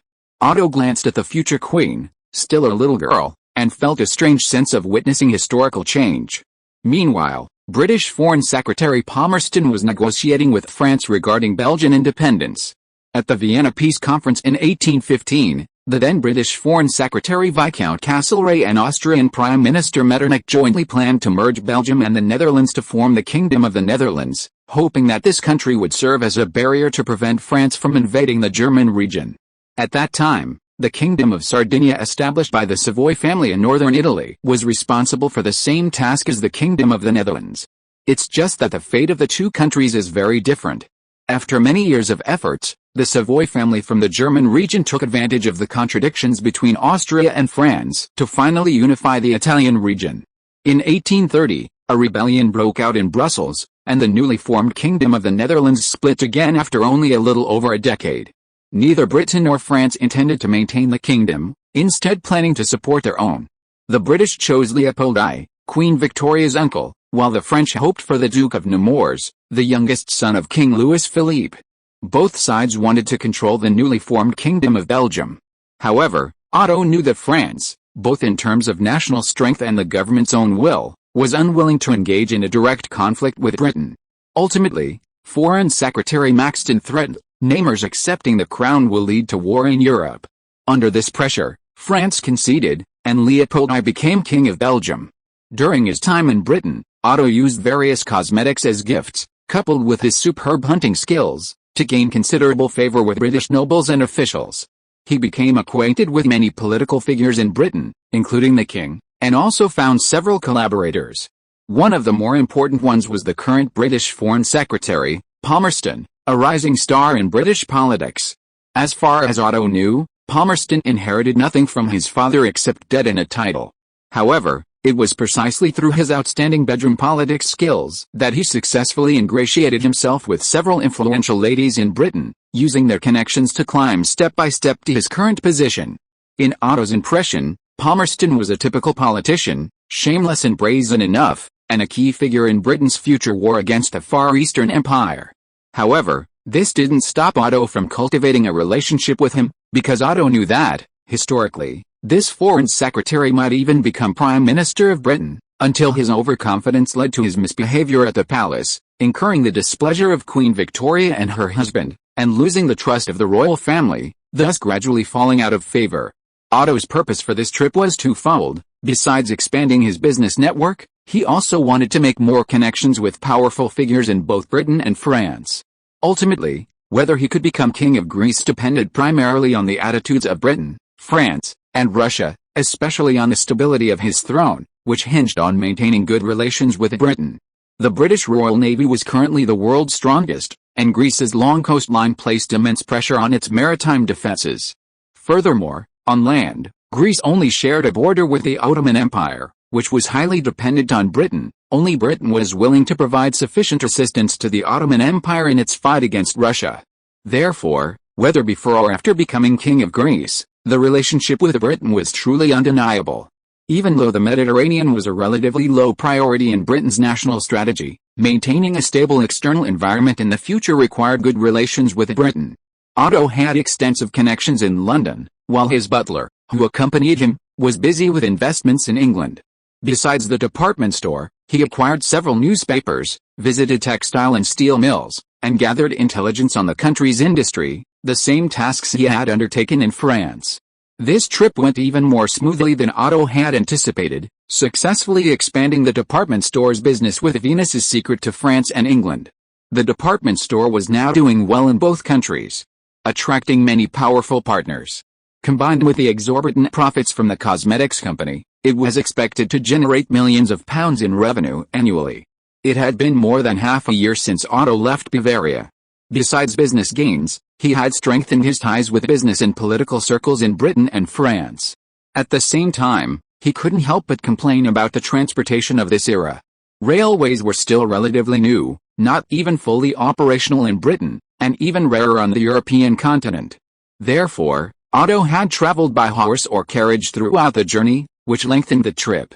It seems that Bavaria's first railway appeared 4 or 5 years later. When I get to Greece, they'll definitely build more railways and roads. Looking at the distant city of Munich, Otto thought to himself. His experiences in his previous life in China had left him with a deep impression of national development, one of which was the saying, to get rich, build roads first. Greece wasn't a large country, and even if all the towns were connected by rail, he could afford it. Developed transportation would greatly benefit the central government's control over the regions, facilitating centralized power. In the history of the Far Eastern Empire, apart from Emperor Changzhen, who was thoroughly misled, very few emperors actually voluntarily abolished post stations throughout a country just to save a little money. You finally decided to come back, you brat. Queen Therese said with a displeased expression upon seeing Otto. Oh well, the traffic was terrible on the way here, Otto complained, then quickly changed the subject. Oh, mother, I bought you a lot of gifts in Paris. He couldn't forget to bring back some local specialties after a trip, especially with so many relatives. The gifts Otto brought back filled several carriages. Seeing that her youngest son remembered to bring her gifts and hadn't forgotten her while having fun, Queen Therese nodded. Then, as if remembering something, she said, speaking of which, you're almost 17 now. It's time to think about marriage. Marriage. I'm not old enough to get married yet. Is there any need to rush? Hearing this, Otto couldn't help but frown slightly. He had no time to think about marriage right now. If history hadn't changed, in a few months, as internal conflicts in Greece escalated, the current Greek governor, Yanis Kapodiatros, would have been assassinated, and Otto would have had to find a way to become king of Greece. Having been reborn for so long, and with his understanding of European politics, Otto had gained a deeper understanding of the true nature of this world. Although history records it only as a single sentence, that Otto was ultimately chosen as King of Greece at the London Peace Conference, there was fierce political maneuvering behind it all. Over the years, various bloodlines in Europe had become intricately connected, and there were actually quite a few people qualified to inherit the crown, but there were only so many crowns. Although Greece is just a small Mediterranean country, it's still a throne. The original owner of this body must have used his family's political resources to become King of Greece. What exactly he did is unknown, but there's not much an ordinary prince could accomplish. Historically, he wasn't a genius. At best, he was a mediocre king. Otto now believes he can do much better than the original owner. He's wealthy now and has cultivated relationships with many powerful figures in England and France through business. Combined with his connections to the royal family, he's bound to achieve better results. During this trip, Otto made the acquaintance of many high-ranking figures in Britain and France, some of whom were influential. He had already prepared a list of these people, intending to seek their help and see if he could bribe them to speak on his behalf, should anything happen. No, marriage is a lifelong commitment. What could be more important than choosing a suitable wife? And it's not about getting married immediately. We're just choosing a suitable partner and establishing an engagement. Queen Teresa didn't care what Otto was thinking. As a mother, her children's marriages were the most important thing to her. I already had a list of eligible princesses from Europe compiled, and they've already undergone preliminary screening. During this time, you need to help me choose one we're satisfied with and go propose marriage as soon as possible. Otherwise, we might regret it if someone else snatches her up." Queen Teresa didn't wait for Otto to refuse again and directly gave the order. Helpless, Otto could only accept and began to participate in choosing his future wife based on the information provided by Queen Teresa. The concept of marrying someone of equal social standing isn't unique to the East. The West places even greater emphasis on it. And upon seeing Victoria among the candidates, Otto couldn't help but twitch his lips. She was only 12 years old. Even if they married, they'd have to wait until she came of age. But then again, if he married Victoria, wouldn't he avoid the arduous task of becoming the King of Greece and directly become the man behind the Queen of the British Empire? And judging from the current situation, the chances of success seemed quite good. Chapter 12: Otto's territory. "What, you like this, Victoria?" Noticing Otto's unusual reaction, Queen Teresa asked, "I remember now, you went to London before, so you've already met her?" Making this inference, and recalling Victoria's age in the information, Queen Teresa's eyes held a strange look. "Let's look at the others first." Otto shook his head, suppressing the thought that had just surfaced. A direct leap to the top might seem exhilarating, but the political landscape in Britain was gradually taking shape. Capitalists were gaining an advantage, and various interest groups were beginning to challenge the monarchy. Turning the tide and seizing power wouldn't be so easy. Especially since Victoria is deeply influenced by liberalism, many of her envisioned governing strategies contradict liberalism. It's possible that while she'll be fighting with Parliament, she'll also be engaged in domestic power struggles. That would be exhausting. Furthermore, Victoria seems to have hemophilia, and Otto doesn't want his descendants to suffer from a genetic disease. Choosing a fiancé requires considering not only appearance and character but also political influence, making a decision difficult. After dealing with King Therese, Otto went to his territory to get busy. "Vest, how are the manners in the territory? How are the Greek refugees?" Upon arriving, Otto immediately asked his head steward, Vest. Since acquiring his territory, Otto instructed his steward, Vester, to recruit more refugees from Greece and settle them on his estate. Greece had been embroiled in war and turmoil for nearly a decade since the start of its War of Independence, with its people living in dire straits and many forced to leave their homes. Under Otto's orders, Vester had been actively recruiting refugees in Greece for many years, and the number of Greeks living on Otto's estate had steadily increased. To date, over 4,000 households, totaling more than 18,000 people, work alongside the locals recruited by Otto on the estate. Most of these Greeks are young and middle-aged. There are relatively few elderly people and children, who are organized by Otto to work the land and learn skills. Unlike many nobles who simply leased their land to farmers and then abandoned it, Otto managed his lands using a large-scale farm system from the moment he acquired them. Although agricultural machinery was non-existent at the time, Otto invested heavily in farm implements and livestock. Combined with the construction of irrigation systems and the widespread availability of fertilizers suitable for the era, not only was more farmland cultivated, but average yields were also generally higher. By this time, agricultural experts had already discovered the benefits of fertilizers, but ordinary farmers lacked both access to the relevant knowledge and the capital to invest. These were not problems for Otto. First, he hired agricultural experts to develop methods for grain cultivation and fertilizer use, which were then implemented within his territory and adjusted based on feedback. The people in the territory farmed the land regularly, and in their spare time, Otto arranged for Greek scholars among the refugees to teach them Greek language and history, providing basic education and simple military training. Otto even established a school within his territory. This school specifically recruited descendants of these Greek refugees and Otto's close associates to cultivate the talent he needed for the future. Especially in the past year, after earning more money, Otto hired many renowned teachers to teach various subjects tailored to the students' strengths.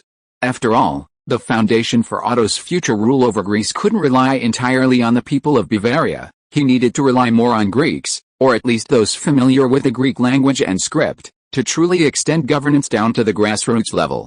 These people would essentially form the core of Otto's future government, so they needed to be carefully nurtured, allowing them to realize their potential and selecting capable individuals from among them.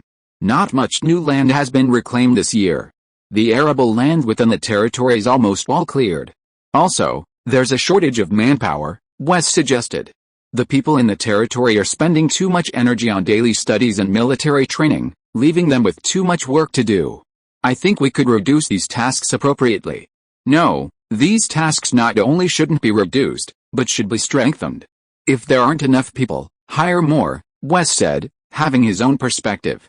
Otto also needed to have his own stance. But this will reduce the territory's income, especially recently with the high costs of hiring teachers and officers to educate and train the people. Those farmers' children could have helped with farm work, but now we have to pay for their upbringing and education. These are all expenses. The territory's income has been decreasing for the past 2 years, and continuing to hire more people will increase expenses. This could even lead to losses. It's all right. I no longer need to rely on the territory's income for a living. The training of these people is more important. I need enough talent and soldiers. Otto gave the order directly. West nodded with a slight pain. He was loyal enough, and his thrifty nature made him trustworthy when it came to managing finances. However, from his position, he couldn't comprehend Otto's ambitions, and Otto couldn't very well casually spread rumors about wanting to become king of Greece. In fact, after amassing a great deal of wealth, Otto's pursuit of power unconsciously intensified. Even if he couldn't become king of Greece in the future, there were still many unclaimed territories in this era, and he would consider finding suitable places to colonize and establish his own country. If a prince were to train a private army within his own territory, the first reaction in the Far Eastern Empire would be that this prince was plotting a rebellion. Especially if word got out to the emperor, being summoned and reprimanded would be the least of his worries. In more serious cases, he would be arrested and imprisoned, confined to a courtyard for the rest of his life. In cases where a brother or distant relative is the emperor, it wouldn't be surprising if a ruthless individual simply wiped out the entire family, including the wife's relatives. However, things are different in the West. In Western tradition, nobles have their own private armies within their territories, and a prince doing the same wouldn't be considered a problem. Even when Otto needs to purchase weapons or hire officers, he can leverage royal connections to directly ask the king for introductions and relevant personnel. Currently, there are over 43,000 Greeks and natives in Otto's territory, and these people are extremely loyal to him. If loyalty were expressed in a game, the average loyalty level would be over 70, with many reaching over 80. This is already quite remarkable.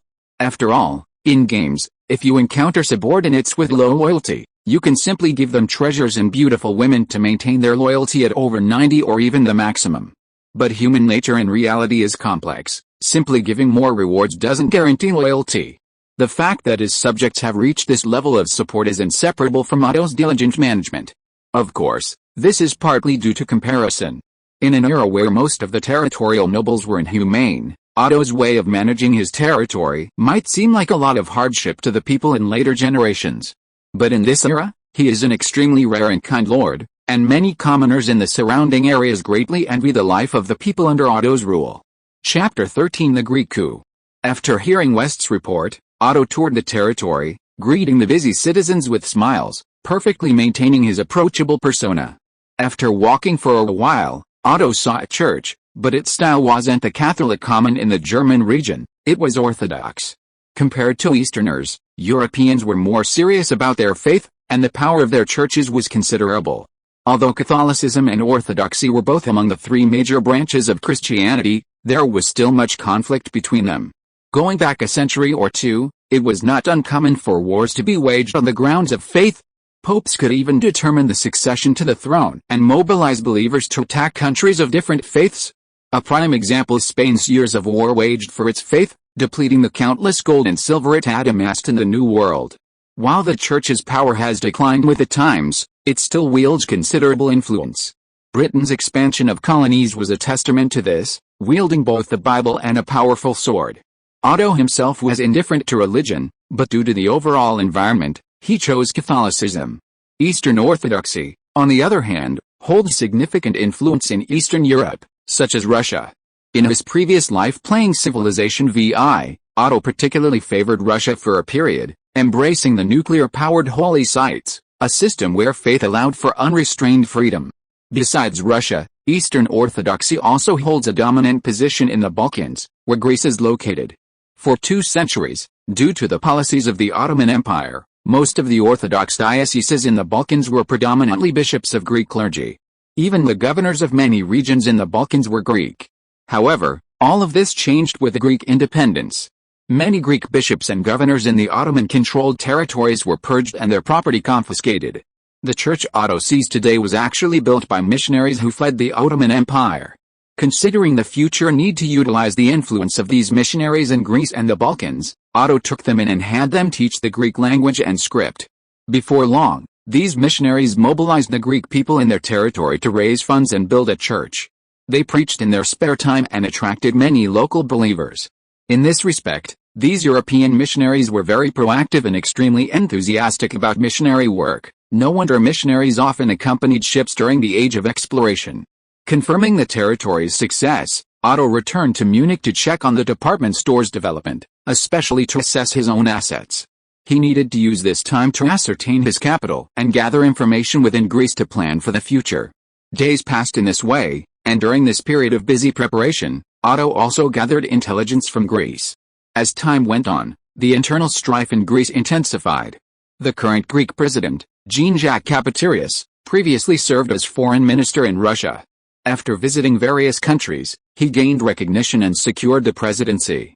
True to his character, he preferred a centralized state. However, in reality, after independence, power in Greece was divided among a 27-member parliament composed of local nobles and powerful clergy members. These individuals naturally wouldn't allow Kapitarius's ideas to succeed. Meanwhile, influenced by French liberalism and radicalism, Greeks, while opposed to the nobility and the church, also opposed centralized power, viewing such a government as tantamount to autocracy and dictatorship. From a Far Eastern perspective, centralized power is inevitable. Countries unable to achieve centralization often suffer from internal strife and bureaucracy, hindering the accomplishment of many important tasks. However, in the West, the tradition of strong regional factions, coupled with an overemphasis on liberalism, makes centralized power extremely difficult. Looking at the current situation in Greece, this small country's politics appear incredibly chaotic. To paraphrase Otto's old saying, a small temple with a strong wind, a shallow pond with many turtles. Amidst this chaos, the so-called Greek elites are only concerned with their own interests. They demand compensation for economic losses suffered during the War of Independence, but the president directly refuses due to the Greek government's financial problems. Simultaneously, in the name of national development, Kapitarius issued new tax decrees, imposing taxes on these individuals.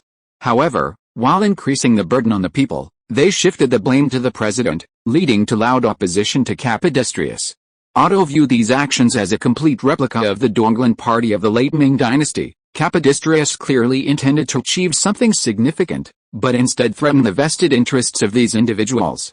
Ultimately, in October 1831, the president was assassinated on his way to church for prayer.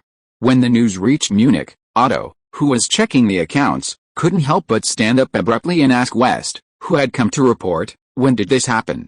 Otto knew about Kapitarius' assassination, but only remembered it happening earlier this year. With the end of the year approaching, he was understandably anxious, fearing the butterfly effect might cause a hurricane that could blow away his Greek throne. Hearing this news, his emotional reaction was understandably strong. It happened this month, 10 days ago. Because of your instructions, I came to report as soon as I received the news. West was somewhat puzzled by Otto's reaction. In his view, Greece was too far away, the life or death of a president there was not worth Otto's concern at all. Is father at the palace now? After calming himself down a bit, Otto prepared to put his plan into action. The first step was to ask Ludwig I for help in his bid for the Greek throne. His Majesty is currently in his study, West replied after a moment's thought. I noticed a light was on in His Majesty's study when I entered the palace. I'm going to see my father. As for you. Otto hesitated, then said, tomorrow morning, go to the territory and gather all those participating in the reserve training. Starting tomorrow, they will undergo full-day military training.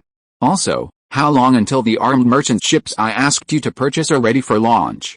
Because we placed the order early, the shipyards in London are already building them. In about 2 months, all 8 armed merchant ships should be ready for delivery. Very good. Otto nodded.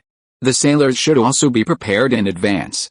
Once the ship is launched, have someone receive it and sail to the port of Hanover first. From now on, we can use our own merchant ships to transport our goods. In addition, We should continue to order more armed merchant ships.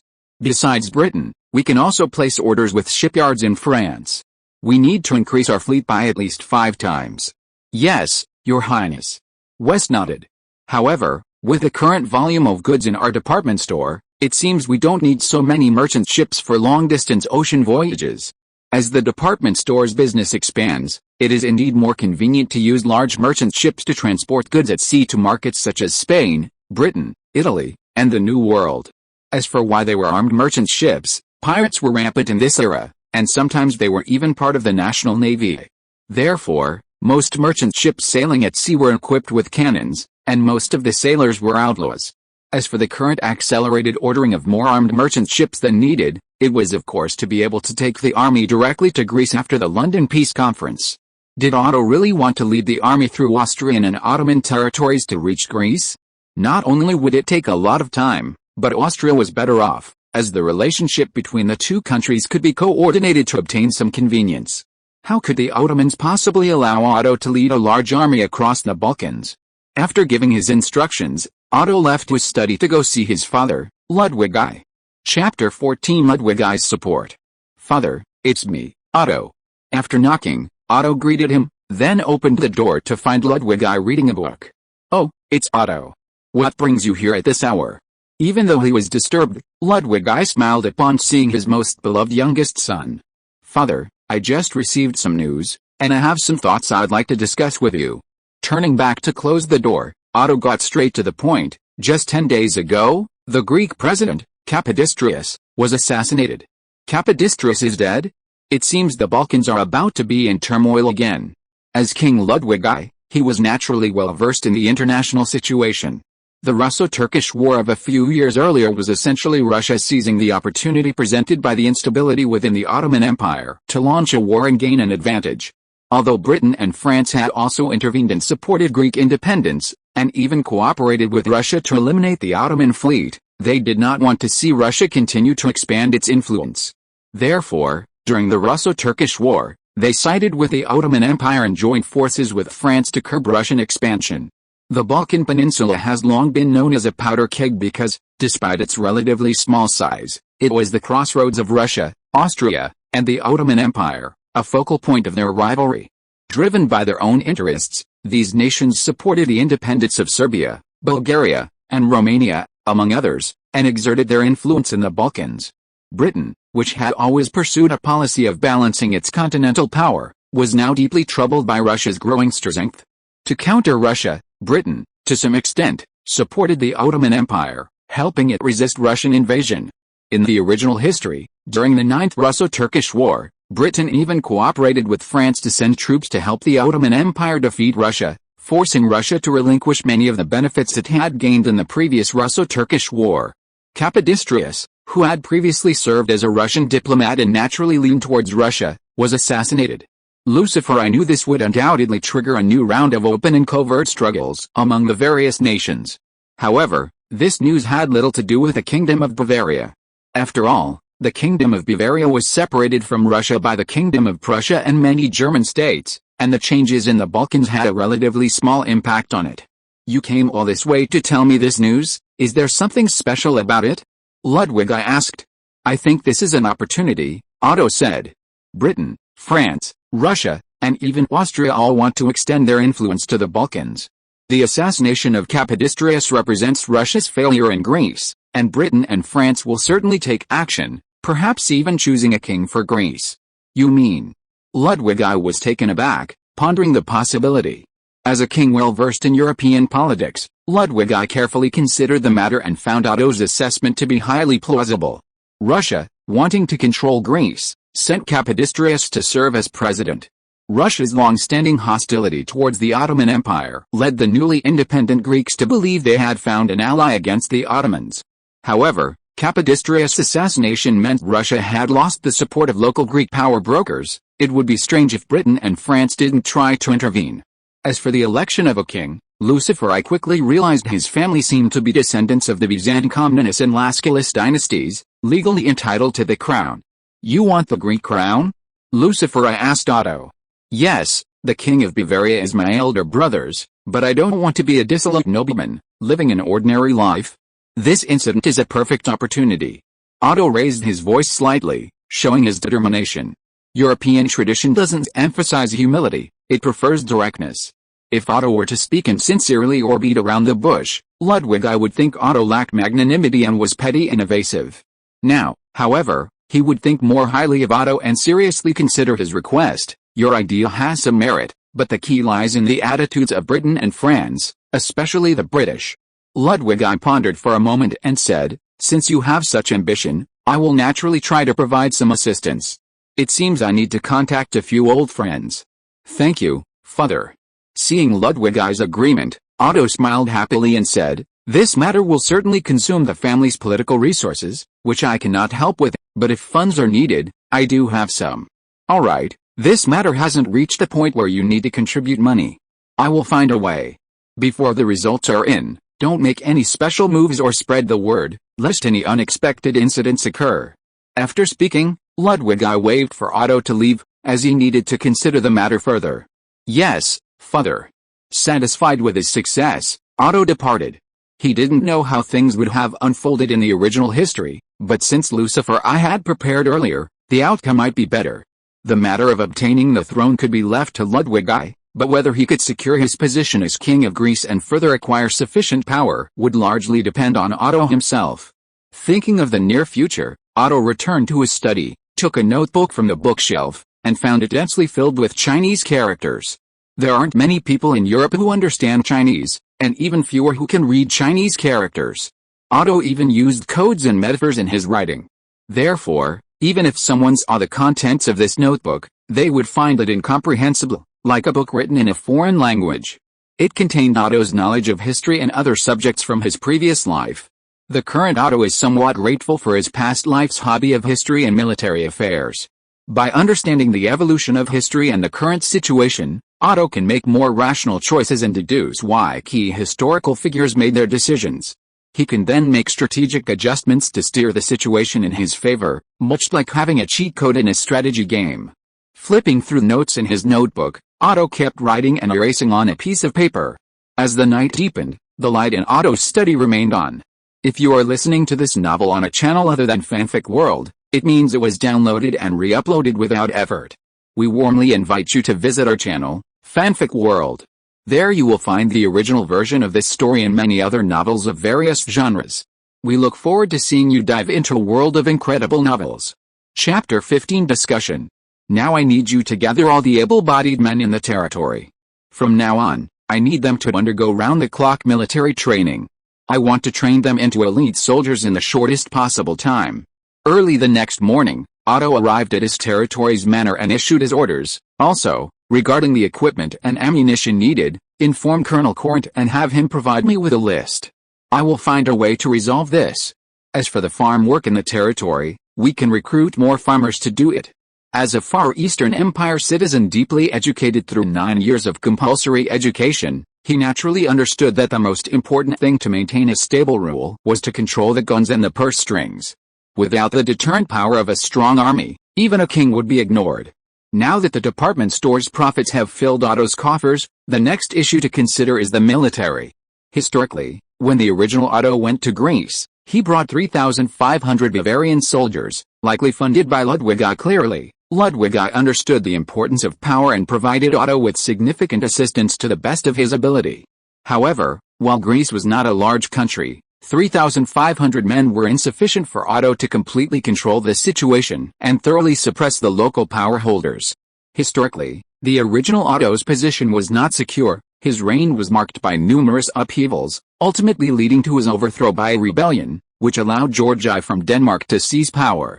Otto, of course, wouldn't make the same mistake. Support from Ludwig I was ultimately limited. As King of Bavaria, Ludwig I also needed to consider the domestic situation and couldn't expect the Kingdom of Bavaria to support him at all costs. Therefore, it was extremely important for Otto to possess his own army. He made many preparations for this, including recruiting Greek refugees, training his own people, and conducting military training in his spare time. According to his latest statistics, the able-bodied men on the estate were more than enough for Otto to build an army of 9,000, at least 6,000 of whom would be Greek. This was because most of the Greek refugees rescued by Otto I were young and strong, with relatively few elderly people and children. With the support of Ludwig I, this army, numbering over 10,000, and more than half of them being native Greeks, would be more than enough to completely control the situation in Greece and stabilize the region.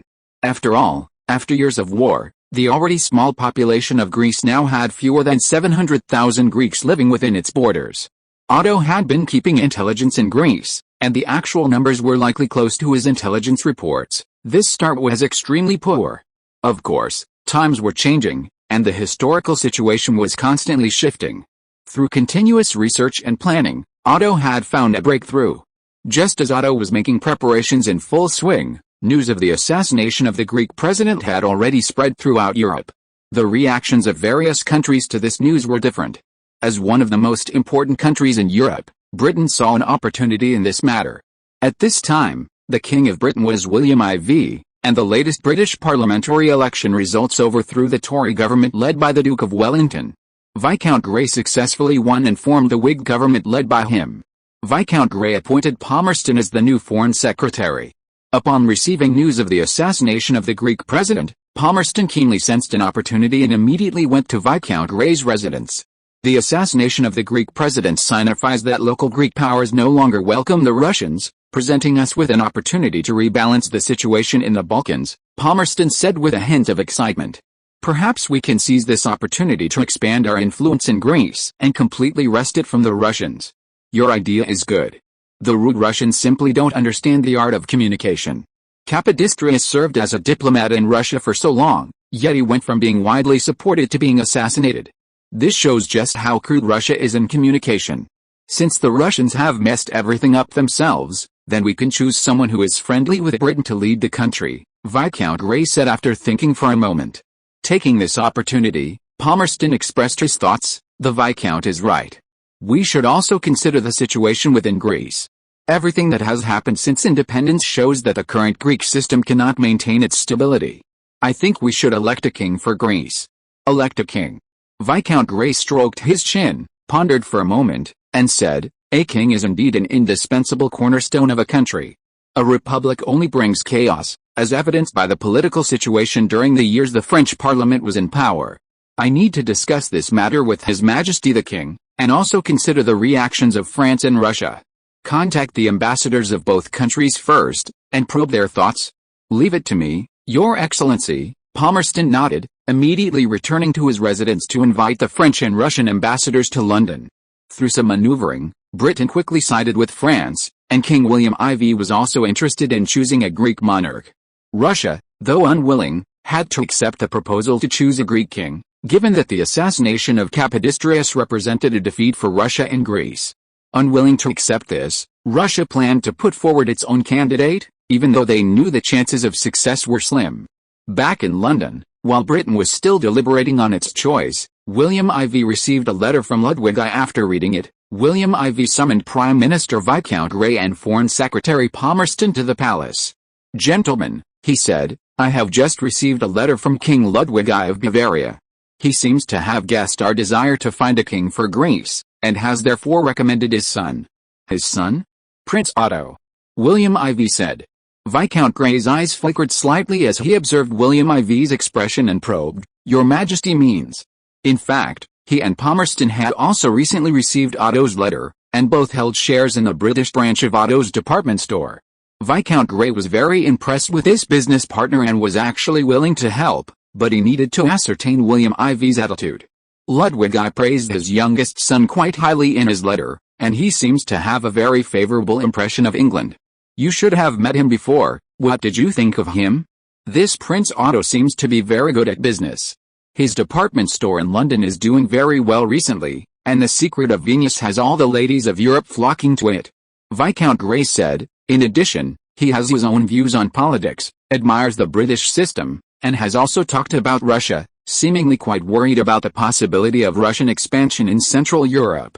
I believe he is inclined towards us in terms of international relations. It seems he can be won over. William IV nodded, then looked at Palmerston. Gaining the friendship of the King of Bavaria will help consolidate our influence in the German states, Palmerston said, offering a different perspective. The King of Bavaria has always had considerable influence among the German states. Cultivating a relationship with the Kingdom of Bavaria will contribute to the balance of power in Central Europe. Regarding the selection of the King of Greece, all three had considered eligible candidates, and it was now clear that they all favored Otto. Therefore, William IV directly decided, in that case, send an invitation to Prince Otto, and also contact our French friends to ascertain the French government's opinion. Chapter 16 Otto's Proposal.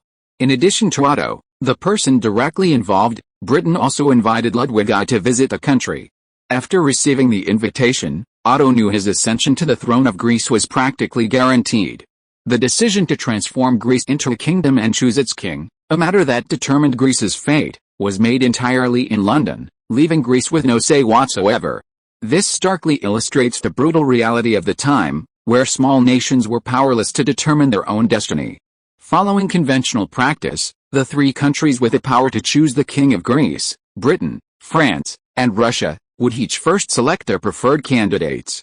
After a period of open and covert competition, or exchanges of favors, the final decision would be made regarding whose chosen candidate would become King of Greece. Otto, however, had prepared in advance, cultivating a large group of collaborators within Britain and France. Several prominent figures within the British royal family and the ruling Tory aristocracy were doing business with Otto. The exorbitant profits from department stores and cosmetics allowed him to successfully influence their interests. In France, King Louis Philippe, relying on his military and capitalist connections, had considerable business dealings with Otto, which initially favored him. Furthermore, Ludwig I, leveraging the influence of the Bavarian royal family, swiftly initiated negotiations, and Britain and France quickly identified Otto as their candidate for King of Greece. At this time, Russia had not even decided on its candidate. With Britain and France reaching an agreement, Russia was put on the defensive. Ludwig I, through his connections with Austria and Prussia, lobbied for Otto's future as King of Greece, and the Tsar was forced to accept him as the future king. Otto had begun using his actions to influence the original course of history, while also significantly shortening his own election as king. Otto and Ludwig I's trip to London was to participate in the London Conference and finalize everything. Otto accompanied his father to London, where a grand welcoming ceremony was held at the port. King William IV hosted a welcoming dinner for Ludwig I and Otto, and afterwards invited them to a meeting in his study. In addition to King William IV and Otto, the current British Prime Minister, Viscount Grey, and Foreign Secretary Palmerston were also present at the meeting. At the outset, Ludwig I spoke first, thanking England for its assistance in enabling Otto to become King of Greece. After a standard diplomatic exchange, Otto seized the opportunity to say, "Thank you all for your high regard.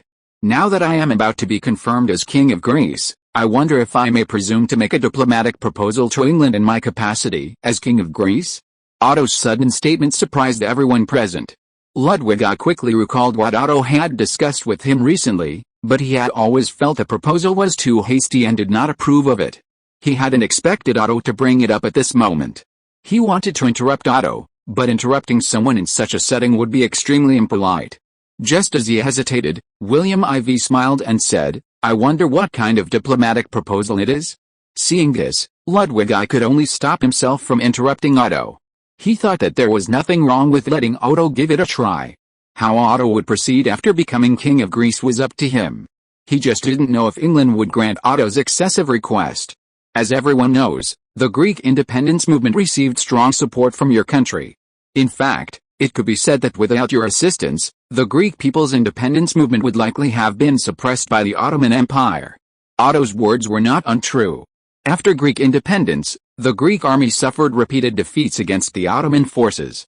If it weren't for Britain, France, and Russia restraining the Ottoman Empire's power and helping Greece deal with the Egyptian army, which the Ottomans had brought in, the Greek uprising would have been suppressed long ago.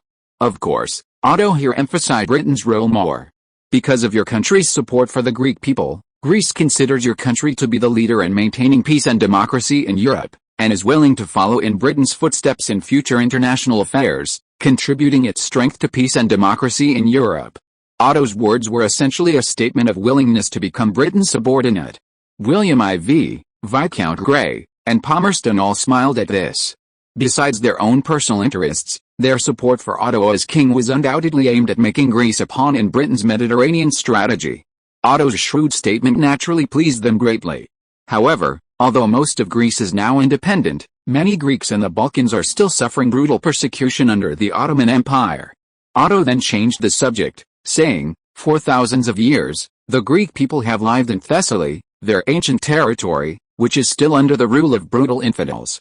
I implore Britain to use its influence to help Greece negotiate with the Ottomans and reclaim the Greek people's rightful land." Upon hearing this, William IV and the others couldn't help but frown. Palmerston was the first to speak. "We have always been deeply sympathetic to the plight of the Greek people, but Britain also needs to consider the current international situation and cannot allow itself to go to war with the Ottoman Empire over this. Please rest assured, I am not someone who doesn't know my limits. I am well aware that Britain still needs the Ottoman Empire to resist the Tsar's ever-expanding ambitions.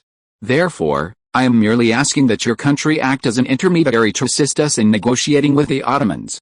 I hope to redeem the Thessalonians from the Ottoman Empire through purchase." Purchase? William IV and the other two were slightly taken aback and exchanged glances. Because they dealt with issues related to Greece, the three of them naturally knew about the situation there. Besides the current Greek territory, the Balkan Peninsula contained several other regions where Greeks had lived for over 1,000 years.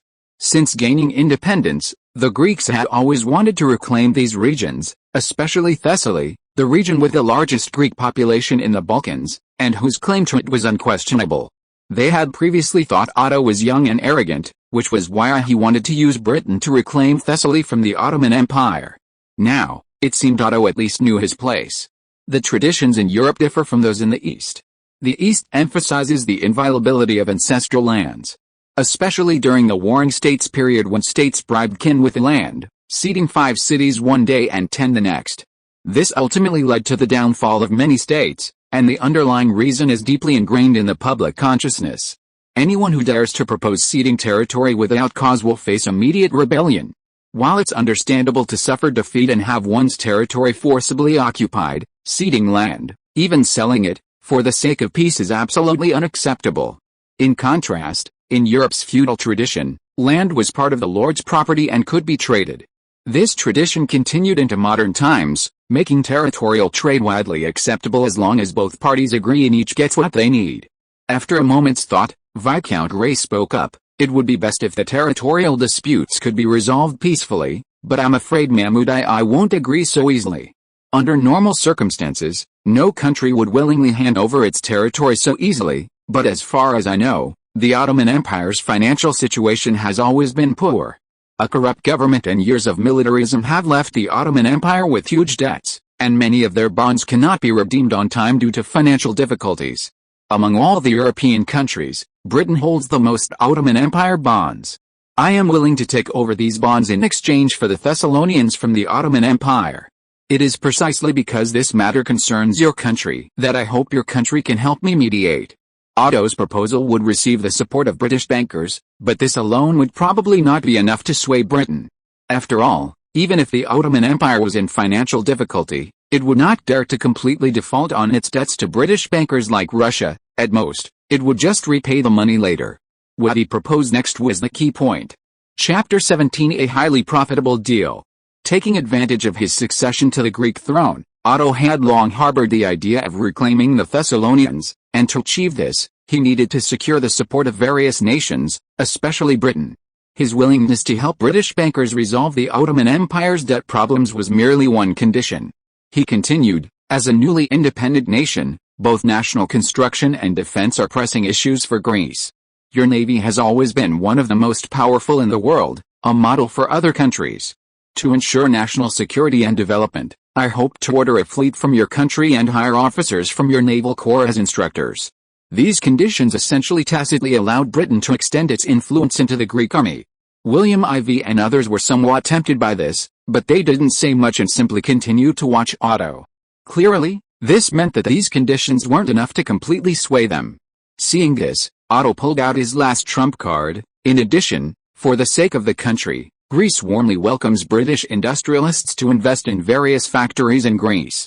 At the same time, I will order various factories and industrial equipment from the UK, build railways in Greece, and hire British technicians to accelerate the development of Greek industry and the traffic lighting industry."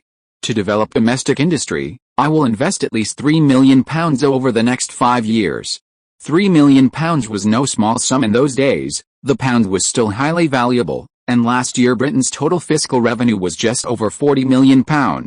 Otto's proposed investment of £3 million, though spread over 5 years, was still a significant amount that no country could ignore. If these orders could be kept in Britain, it would undoubtedly stimulate a chain of industrial development and secure strong support from domestic capitalists.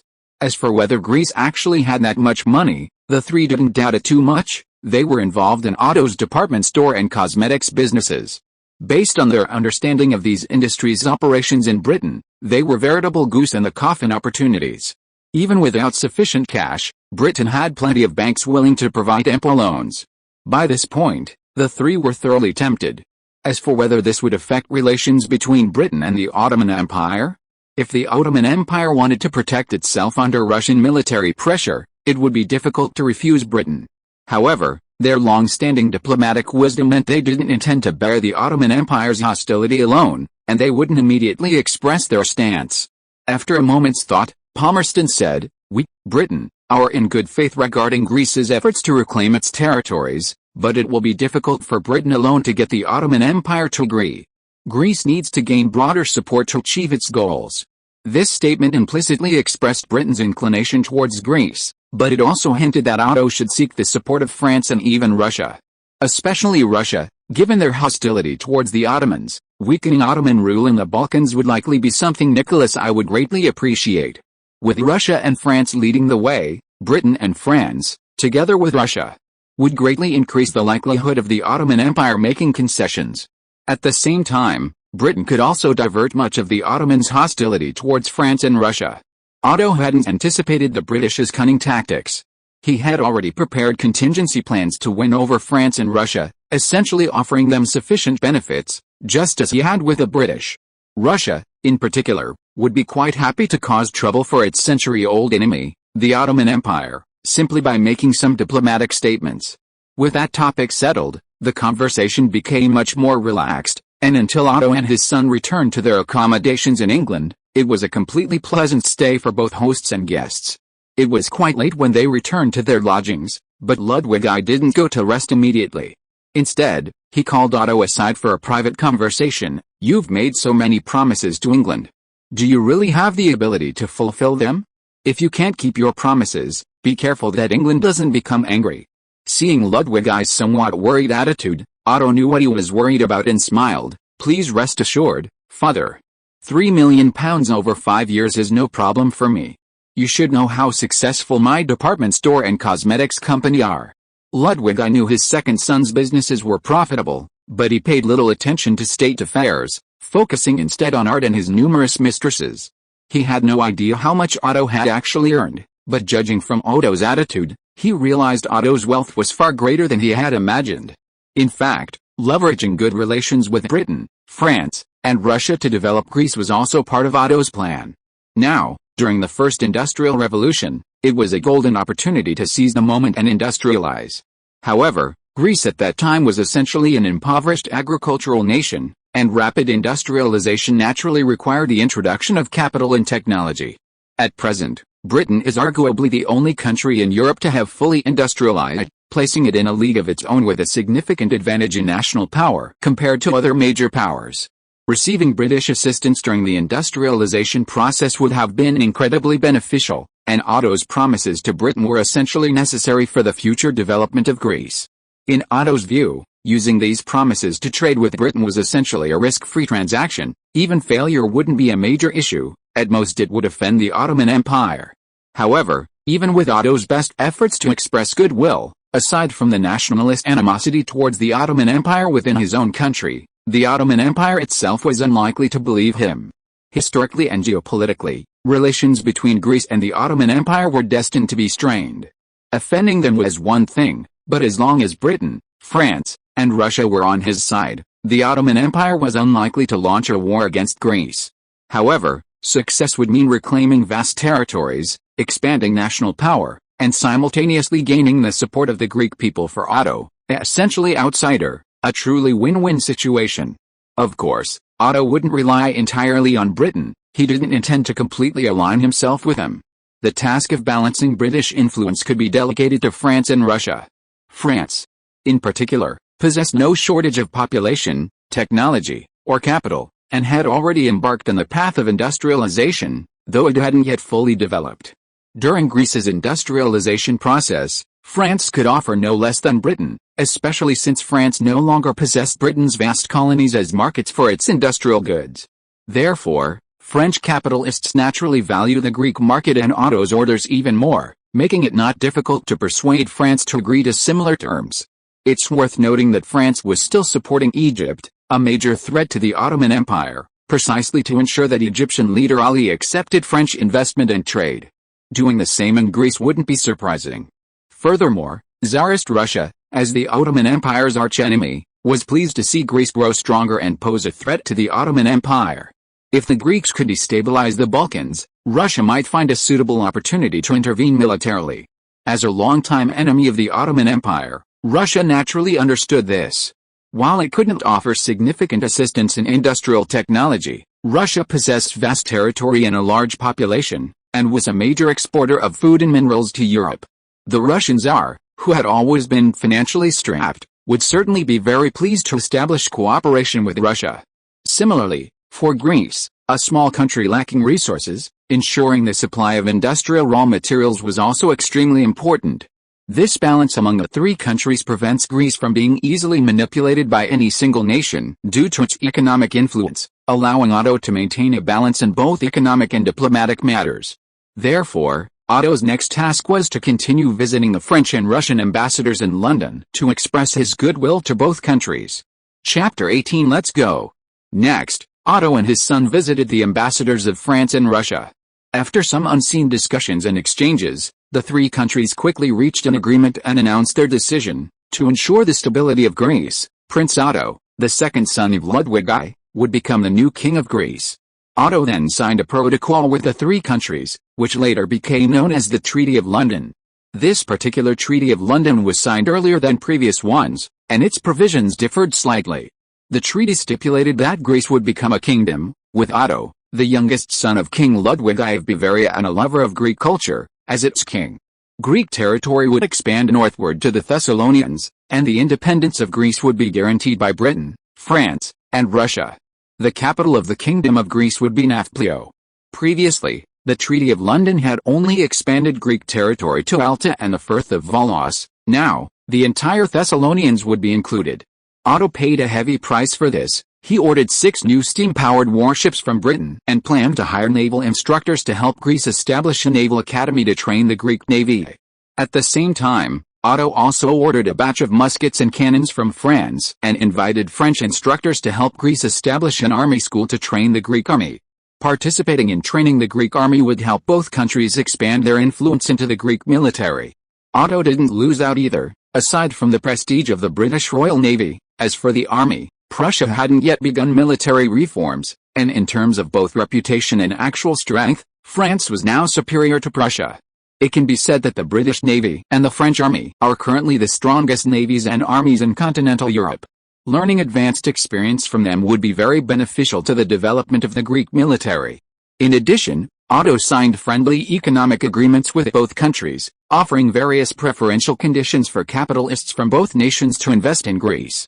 Private individuals also placed orders with factories in both countries, spending heavily on purchases. Otto had already planned to establish various factories in Greece to catch up with the pace of industrialization. At that time, Britain and France were the most technologically advanced countries, so importing machinery and equipment, as well as many industrial products that Greece could not currently produce, from them was inevitable, and technology transfer was also a must. People of this era rarely cared about technological blockades.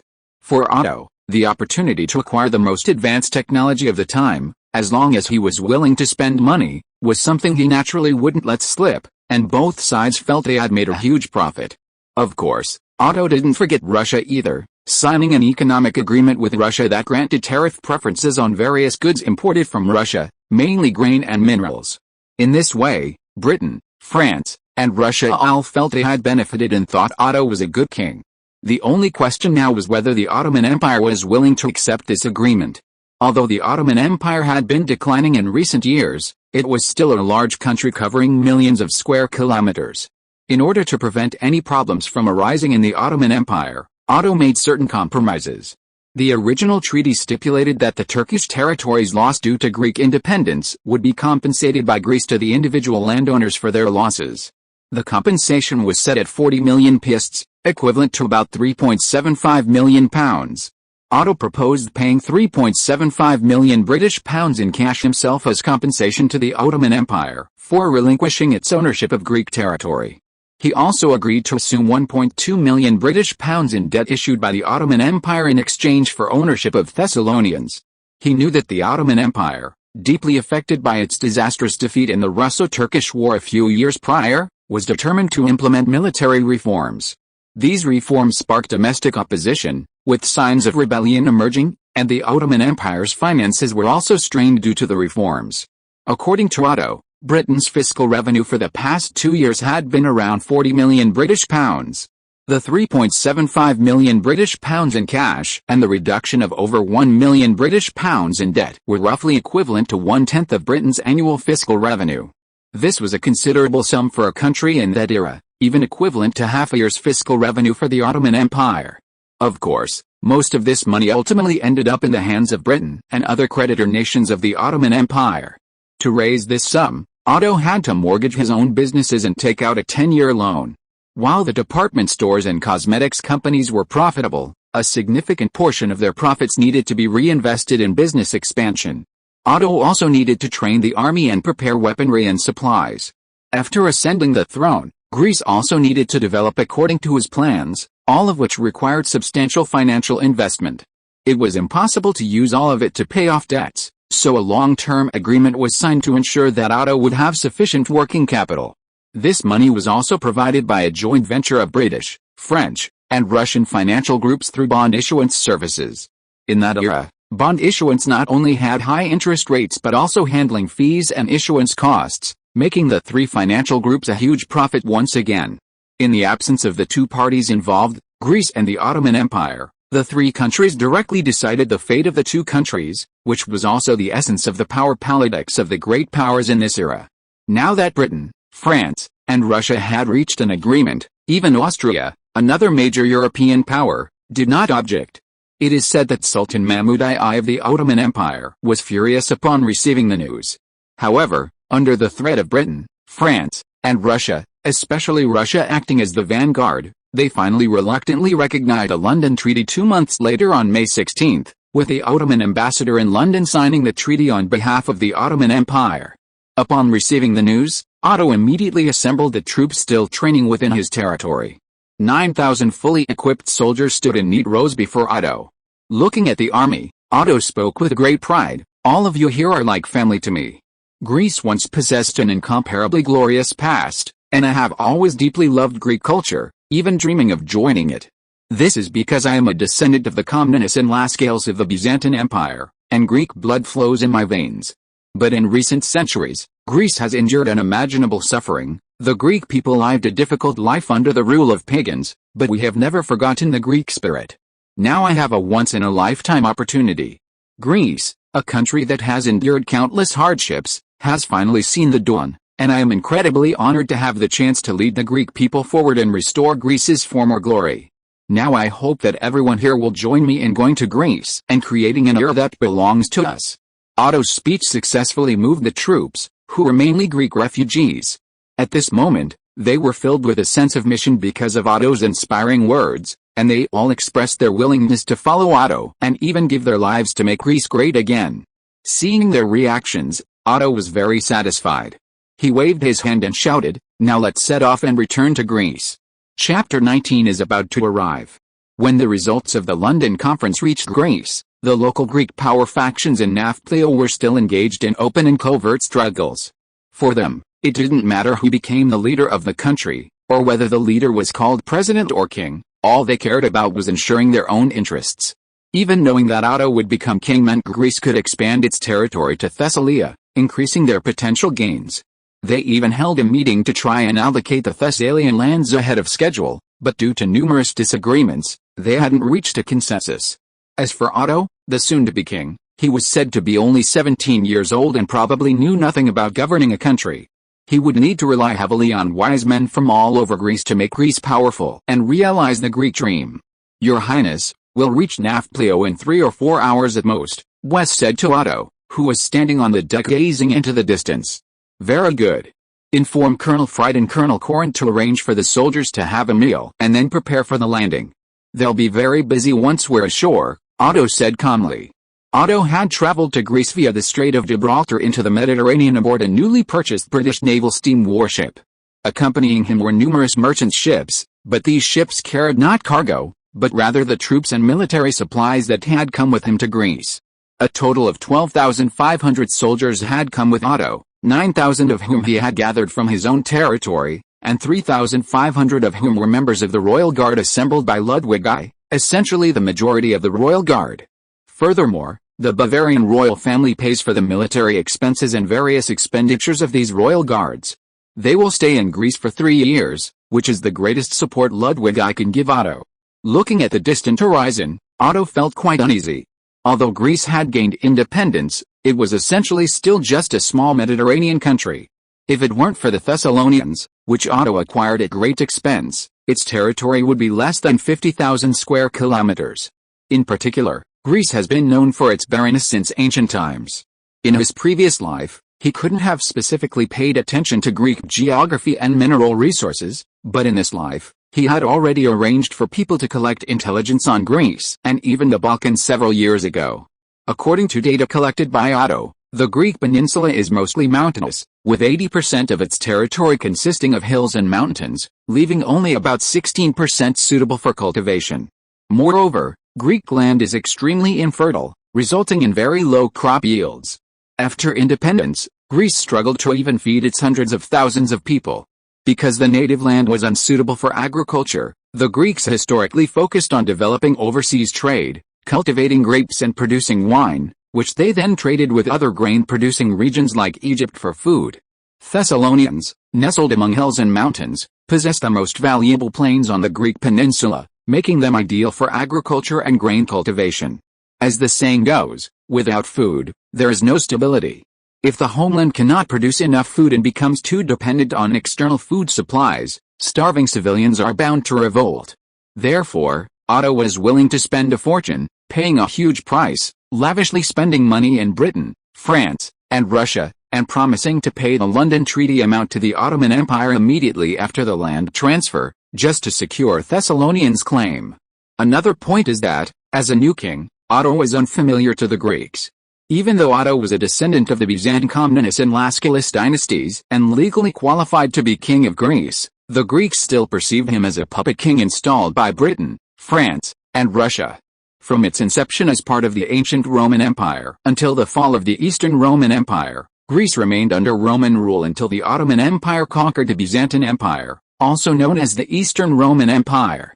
During the later period of the Byzantine Empire, Greek culture flourished, and Greek became the official language of the empire, used for Orthodox missionary work.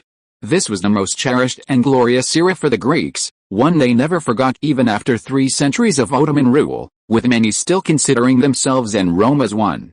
After gaining independence, the Greeks naturally harbored ambitions to restore their ancestors' glory, reclaim lost territories, and even reclaim the territory of the Eastern Roman Empire at its zenith. If Otto could reclaim Thessalia, pushing the territory of post-independence Greece significantly northward, and with appropriate propaganda, he could successfully win popular support in the favor of most Greeks. Finally, there's the issue of Thessalia's population. Due to its suitability for agriculture, Thessalia has a relatively dense population of over 200,000, nearly 200,000 of whom are Greek. Bringing these people under his rule would expand his power base. Furthermore, with his subsequent plans to attract Bavarian immigrants to Greece over the next year, the Greek population could at least approach 1 million, providing him with more manpower.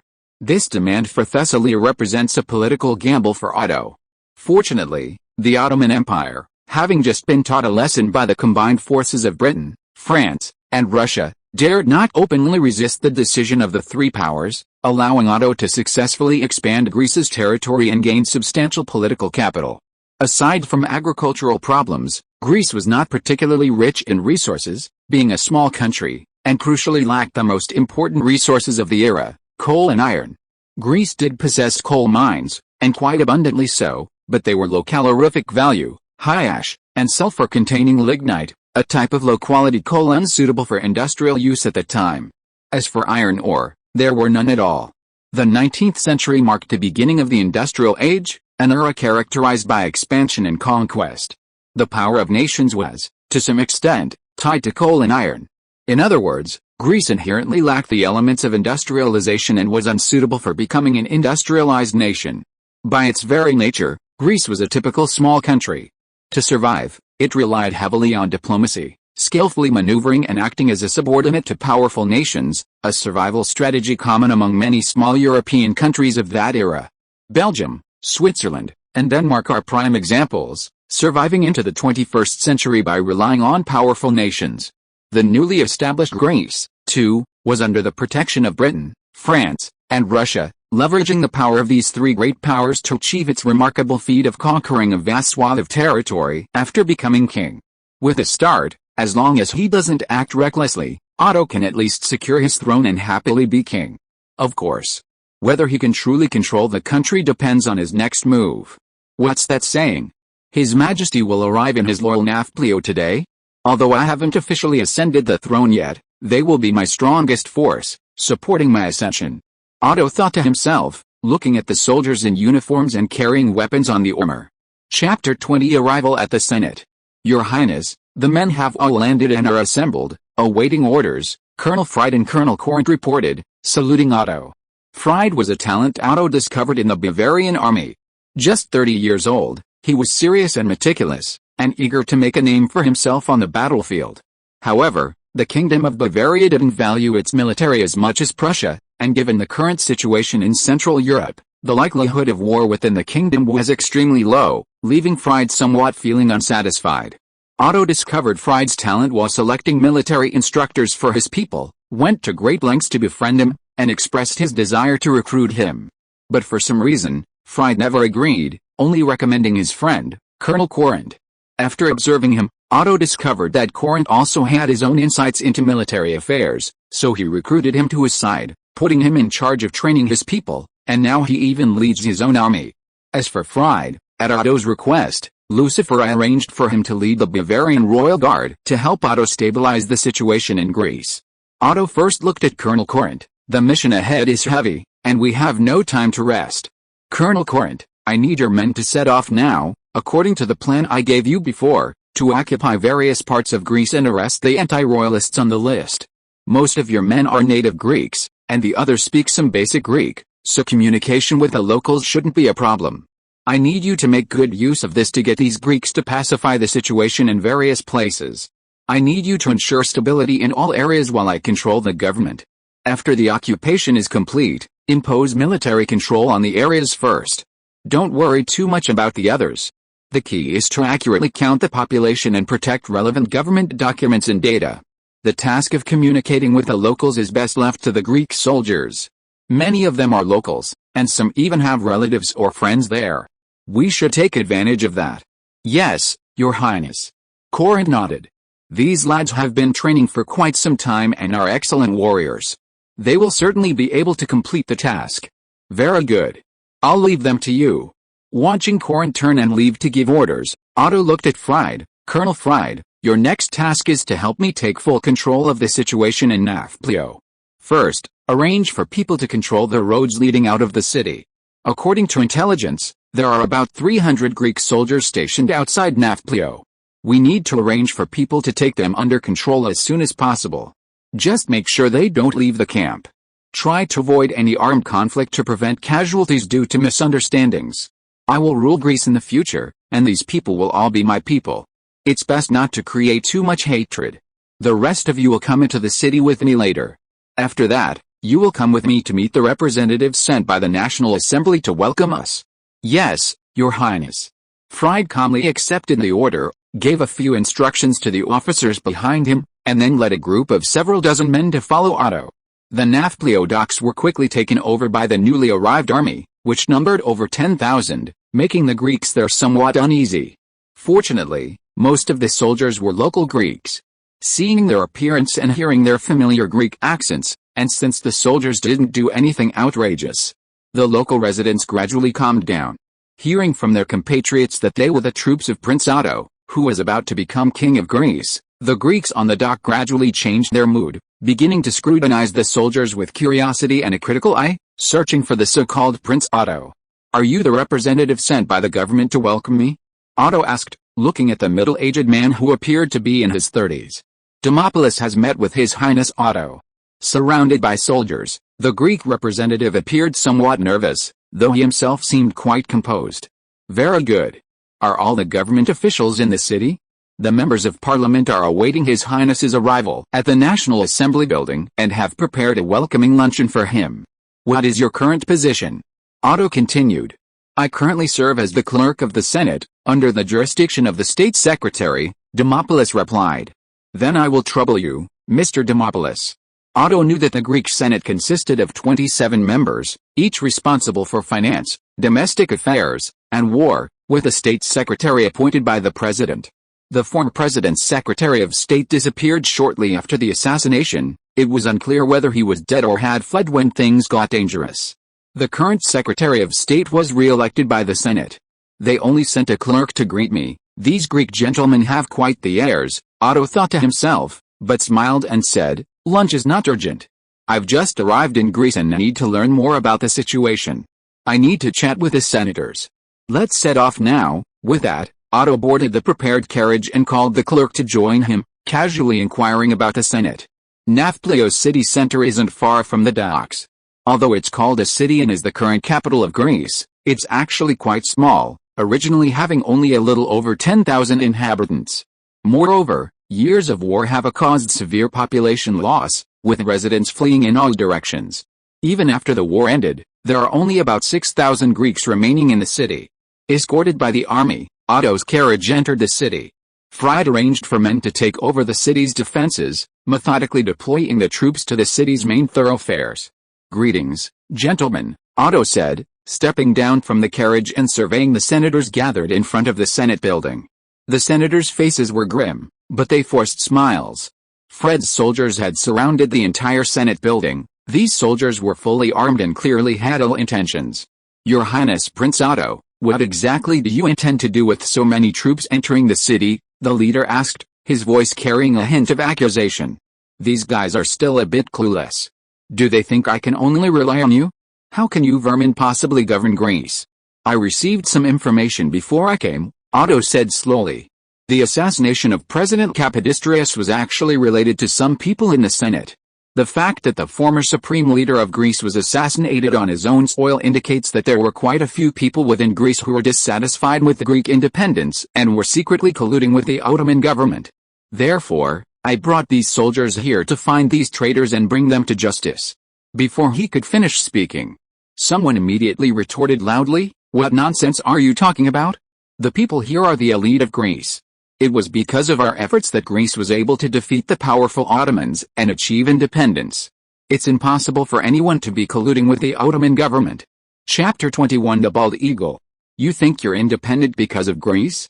Otto sneered, and without further ado, told Fried, "Arrest them all. I want to interrogate them one by one. Don't let any of these traitors escape." He knew more about the situation in Greece than these people thought. During the Ottoman era, the Greek lower classes endured the brutal oppression of the Sudanese government and bore heavy taxes. On the other hand, the Sudanese government had a long-standing habit of relying on the Greek upper class to govern the Balkans, with many high-ranking Greeks having served as governors in Serbia, Bulgaria, and other regions. It could be said that the Greek upper class were beneficiaries of the Sudanese government system, making it unlikely that they would actively rise up in rebellion. After all, what benefits would independence bring them? Would their status be higher, and would they still have the opportunity to act with impunity in other parts of the Balkans? The Greek independence uprising initially began with figures like Robin Hood, a local roving knight, winning the support of a large portion of the Greek lower classes. Perhaps a few were passionate young men from upper-class backgrounds, but the vast majority of the Greek upper class remained indifferent, even secretly supporting Ottoman rule.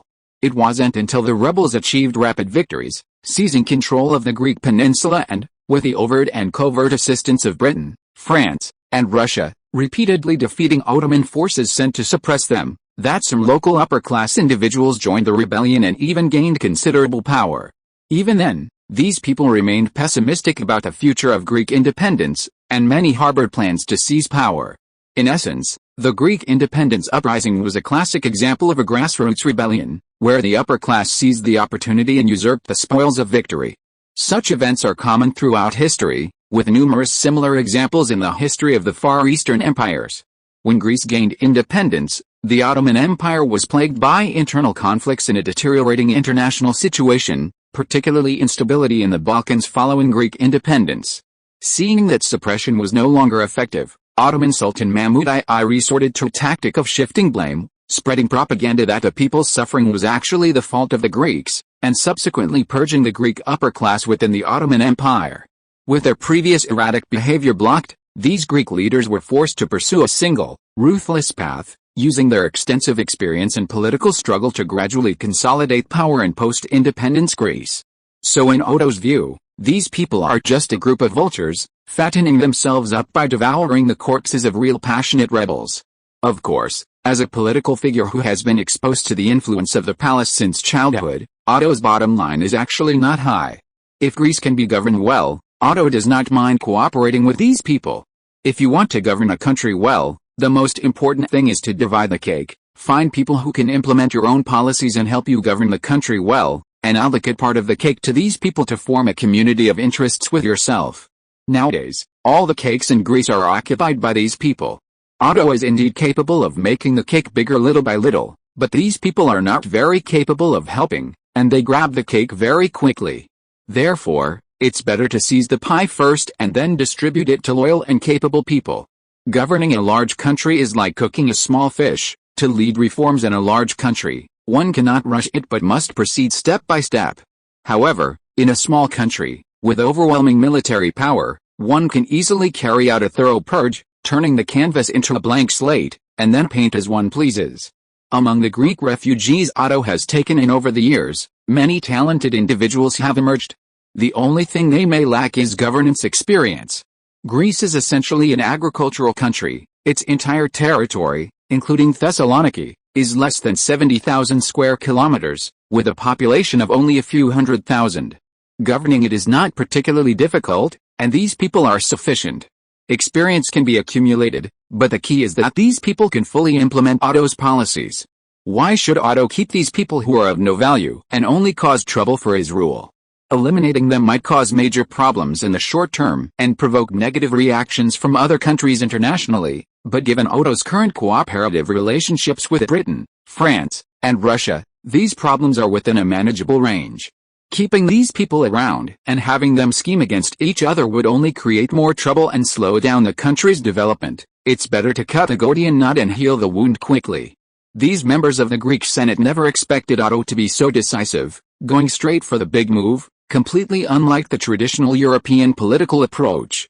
Conventionally, even if Otto wanted to seize power from these people, he would first need to cooperate with them, then form alliances to win over some, eliminate the stubborn elements, and gradually gain control of the country. But Otto flipped the table, accusing everyone of assassinating the president and betraying the country, and executing them all, a move even simpler and more brutal than the Russians. The Greek troops in Nafplio were kept in their barracks. Afterwards, Otto recruited some willing to serve him, while disbanding the rest with severance pay. Otto's decisive action startled the ambassadors of Britain, France, and Russia, but before they could even try to dissuade him, Otto had already swiftly executed them all. These people might have had value while they were alive, but once they were dead, they were no longer worth the efforts of the three ambassadors. However, Otto's actions still caused concern among the three ambassadors to Greece. In response, Otto invited the three ambassadors to a ball he hosted, emphasizing his cooperation with the three countries and the assistance Britain, France, and Russia had provided to Greece since the Greek War of Independence, stating that the Greek people would not forget those who had truly helped them. He then skillfully wrote each of the three ambassadors to Greece a substantial check. The ambassadors' subsequent replies to their home countries were filled with praise, and with Otto's efforts in contacting his friends in Britain, France, and Russia, the matter did not cause much of a stir internationally. About a week later, the Second Fleet, which had departed from the Kingdom of Bavaria via Hamburg and entered the Mediterranean by sea, arrived in Nafplio. These people were mostly Greek citizens from Otto's territories, along with some Bavarian citizens who had chosen to accompany Otto to Greece. They were led by Otto's retainers from his own territories. Most of Otto's subordinates in Bavaria were in this fleet, only a small number remained in Bavaria, continuing to govern his territories for Otto.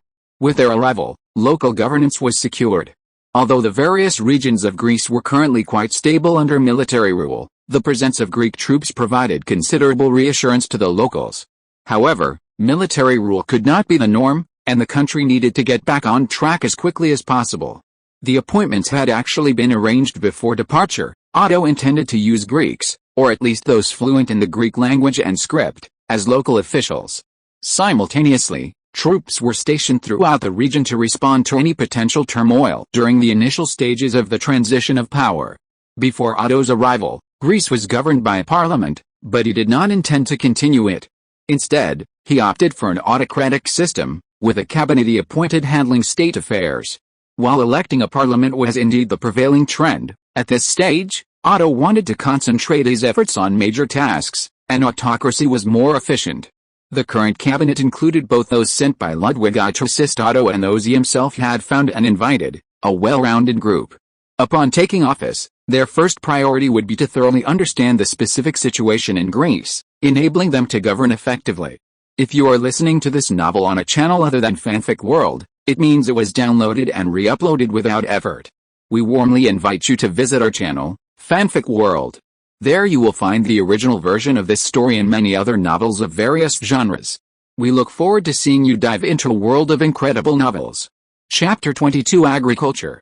At least for the rest of the year, the government should refrain from any major actions and focus on stabilizing the situation in Greece, Otto instructed the newly appointed Prime Minister Sanos. He explained that Sanos was the second son of a count in Bavaria, 34 years old, politically astute, and in the prime of his life. While many European nobles were decadent and incompetent, most had received a full education and possessed considerable talent. Otto had visited Sanos several times before inviting him to serve as prime minister. Your Highness has made a wise decision. Sanos also praised Otto's steady actions. The Greek officials were newly appointed and hadn't yet grasped the situation under their jurisdiction, therefore, they couldn't issue decrees on a whim, otherwise chaos would be inevitable. They needed at least several months. Compared to previous histories, the London Peace Conference was reached earlier, and Otto arrived in Greece to assume the throne earlier. Now, in September 1832, he had already taken control of the situation in Greece. Furthermore, my coronation ceremony as King of Greece is scheduled for January of next year, and I will also announce new policies at the same time. You will all be very busy then, Otto said meaningfully. Your Highness's approach to governing the country is quite unique, and I'd like to see how it goes, Sanos said.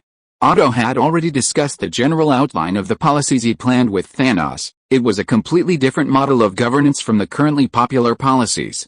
Sanos also had some doubts, but at least on the surface, the prospect seemed good, so he decided to try it out according to Otto's ideas first. After Sanos left, Otto summoned his head steward, Vester, and instructed him to establish an agricultural company and, following the previous model of governing the territory, take over Greek lands and establish large-scale farms in various places. At present, Greece is essentially a feudal agrarian country, with agriculture as its foundation and agricultural taxes as its main source of income. Therefore, maintaining a healthy agriculture is crucial for Greece's stability at this stage. Due to the realities of Greece, apart from Thessaly and a few other areas suitable for grain cultivation, most farms primarily grow cash crops such as grapes. The inhabitants and administrators of these farms are dispersed, facilitating the rapid establishment of management for these large farms. According to the terms of the Treaty of London, Greek territory was effectively purchased by Otto from the Ottoman Empire. In theory, all the land and minerals in Greece now belong to Otto alone, and his arrangement is perfectly acceptable. This is a long-standing tradition in Europe. Not only can territory be bought and sold, but even the crown can be, though few people would willingly do so unless absolutely necessary. Furthermore, according to Otto's investigation, most of the land in Greece is currently held by the family and related forces of the senator he recently executed, with very few independent farmers. Most Greek farmers rent land from these families, and a large number of Greeks are even serfs of those senators' families. Therefore, Otto's actions cannot be considered a competition with the people for resources, nor will they provoke fierce resistance. After all, this land didn't originally belong to them, it was originally cultivated by those landlords. Now it's cultivated for King Otto, and all they need is for Otto to provide them with food. Otto has established large-scale farms, providing all sorts of farming tools and livestock, with generous rewards. The agricultural company covers the land rent, so these people will surely feel the benefits and happily work for Otto. As for the few independent farmers, depending on the actual situation, if they happen to be within the planned farms, Otto will also exchange other land for them, a different approach than how he treats local nobles and large landowners. After all, farms need entire tracts of land. Otto doesn't care about the remaining scraps. In fact, if someone wants to apply for land, land will be allocated and land certificates issued if appropriate. However, an additional land purchase fee must be paid to Otto every year when paying taxes, to be paid off over 30 years. If an unexpected event prevents the payment of this fee, it can be postponed. If truly unable to continue, the previously paid amount can be fully refunded, and the person can go to work on the farms under the agricultural company. The people on Otto's territory are no strangers to farm management. They have experts in growing grains and cash crops like grapes, and are experienced. So the agricultural company doesn't have many problems. The farm's grain production primarily supplies the domestic market. To address the shortfall, Otto had previously acquired several food processing plants in Russia and Austria. He would purchase grain locally, process it, and then export it from Austria to Greece, or import it from Russia according to agreements. With its fertile Danube plain, Austria has consistently had high grain production and is a major grain exporter in Central Europe. Purchasing and processing grain directly within Austria is more cost-effective. As for Russia, with its vast East European plain, it has always been a traditional European grain exporter. Strengthening trade with both countries would greatly contribute to improving diplomatic relations. To ensure national independence, strengthening relations with European powers was always part of Otto's plans. Given the close relationship between Bavaria and Austria, his investments in Austria were unlikely to face obstacles. Otto even planned to acquire land in Austria and Russia, or partner with local nobles to cultivate crops on a farm-like basis, further reducing food costs and alleviating the financial burden on ordinary Greeks. As for grapes, they would be processed into wine or raisins for export. The only concern was the lower profit margin of raisins, while wine faced greater competition. Europe was a major consumer of wine, especially since a single ball hosted by the nobility could easily consume hundreds or even thousands of bottles. Many countries have a tradition of growing grapes and making wine, so selling the resulting wines isn't easy. To address this, Otto plans to create a wine brand, such as the Athens series, promoting it as a secret recipe from the ancient Roman court, and selling it in department stores. He also plans to give some to partners, using word of mouth from these influential figures to elevate the brand's image, positioning it as a high-end product and avoiding price competition. The more troublesome aspect is the fishing company Otto intends to establish. Greece's territory, centered on the Greek peninsula and surrounded by numerous islands in the Aegean Sea, possesses abundant marine resources while lacking arable land. Even with the arable land from the plains of Thessaly, ensuring a sufficient food supply in such a small area was difficult. Therefore, enriching the diet of the populace and developing marine fishing were key aspects of Greek agricultural development. The Kingdom of Bavaria, located inland in Central Europe, had no coastal territory and therefore no related marine industries. Otto's territory also lacked fishermen. Fortunately, many of the Greek refugees Otto took in had previous fishing experience. Otto instructed West to select these individuals and assign them management personnel to establish the basic framework of a fishing company. As for fishing boats, small vessels were out of the question. Otto had already placed an order with a shipyard in Venice for a batch of large fishing vessels suitable for the Mediterranean Sea. In this era, the oceans were still teeming with fish. Even in the Mediterranean, where fishing had a tradition, the harvests from marine fishing were still substantial. Marine fishing enriched people's diets. While seafood was no longer a popular food among the upper classes in Europe, fish was still meat, and ordinary people weren't picky eaters. Fish could supplement the protein they lacked. Processing the harvested fish into canned goods for export was also a good option, increasing Greece's foreign exchange earnings. Besides marine fishing, aquaculture was another viable option. In addition to farming various types of fish, pearl farming was also possible, and this more economical form of aquaculture was even more profitable. Venus Secret is developing into a high-end luxury goods company, which inevitably involves jewelry, and many beauty products also require pearls. Otto, the cultured pearl farmer, can handle the sales himself. The only problem is that Greece doesn't have a tradition of seafood farming, or rather, there aren't many seafood farms in Europe now. They can only do it as they go and learn from their experience. After initially arranging the development within Greece, the next step is to decide on the country's strategic direction. Chapter 23, the Greek version of rural areas surrounding cities. Greece's strategic situation was quite complex. Located in the southern Balkans, Greece had just gained independence from the Ottoman Empire. Coupled with 300 years of Ottoman rule and oppression, and the deep blood debt incurred during the Independence War, Greece and the Ottoman Empire were practically mortal enemies. At the same time, Greece sought expansion, and whether driven by Greek sentiment or practical considerations, the Balkans, under the control of the declining Ottoman Empire, was its primary target. However, the situation in the Balkans is extremely complex. Located at the crossroads of Austria, Russia, and the Ottoman Empire, the Balkans, now part of the Ottoman Empire, became a target for both Austria and Russia, with their own ambitions following the decline of the Ottoman Empire.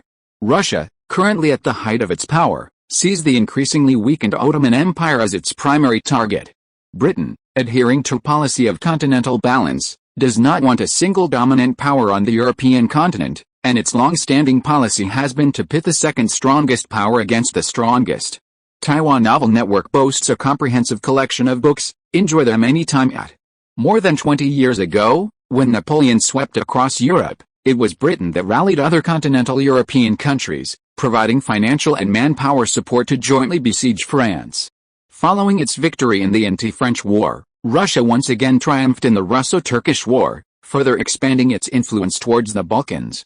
Now, the rising power of Russia has become a target for British suppression, hence the need to enlist France's help in containing Russia.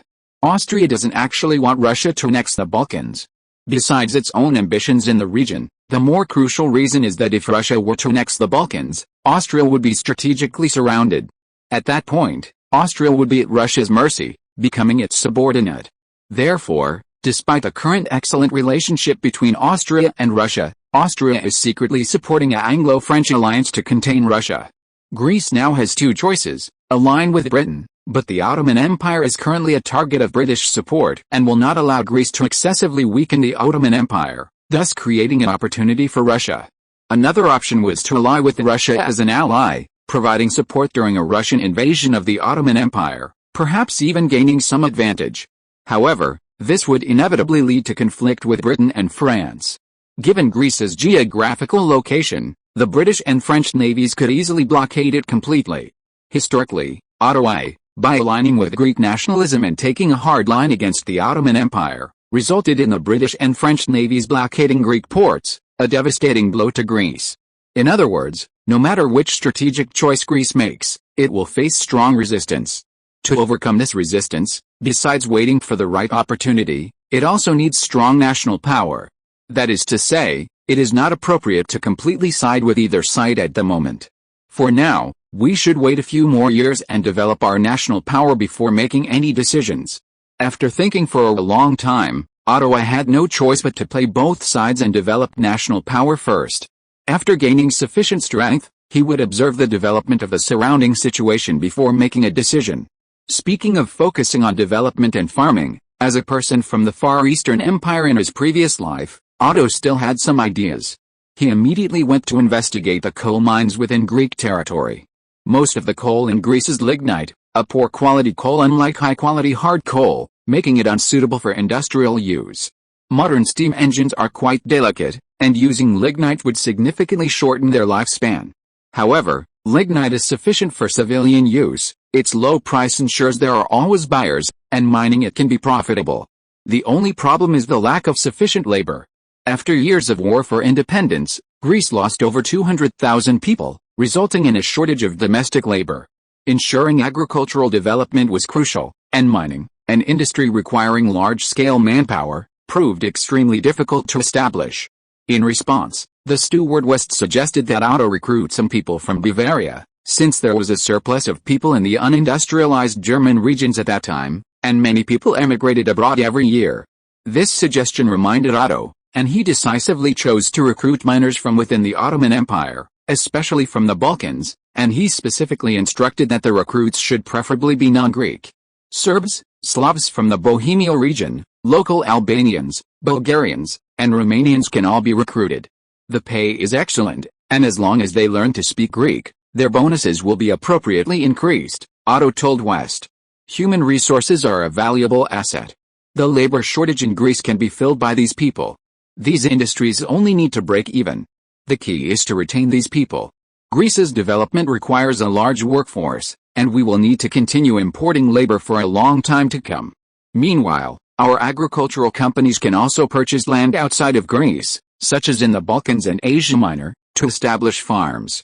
Following the model domestically, we can cooperate with the Orthodox Church to teach the recruited local farmers Greek language and culture. These people can be converted into our own people in the future.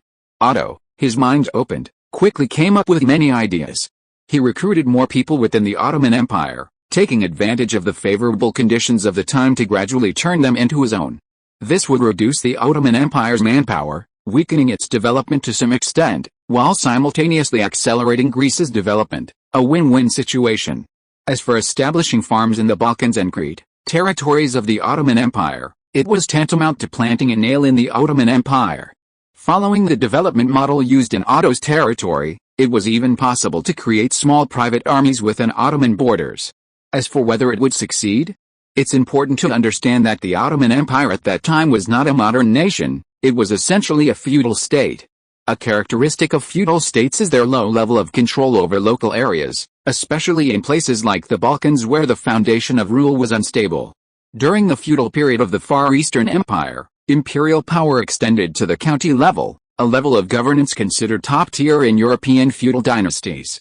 However, the Ottoman Empire's influence in the Balkans was now largely confined to the cities. The Balkans have always been turbulent, with frequent rebellions and a persistently low population. Land, however, is plentiful, with much arable land lying fallow, used for free-range sheep grazing.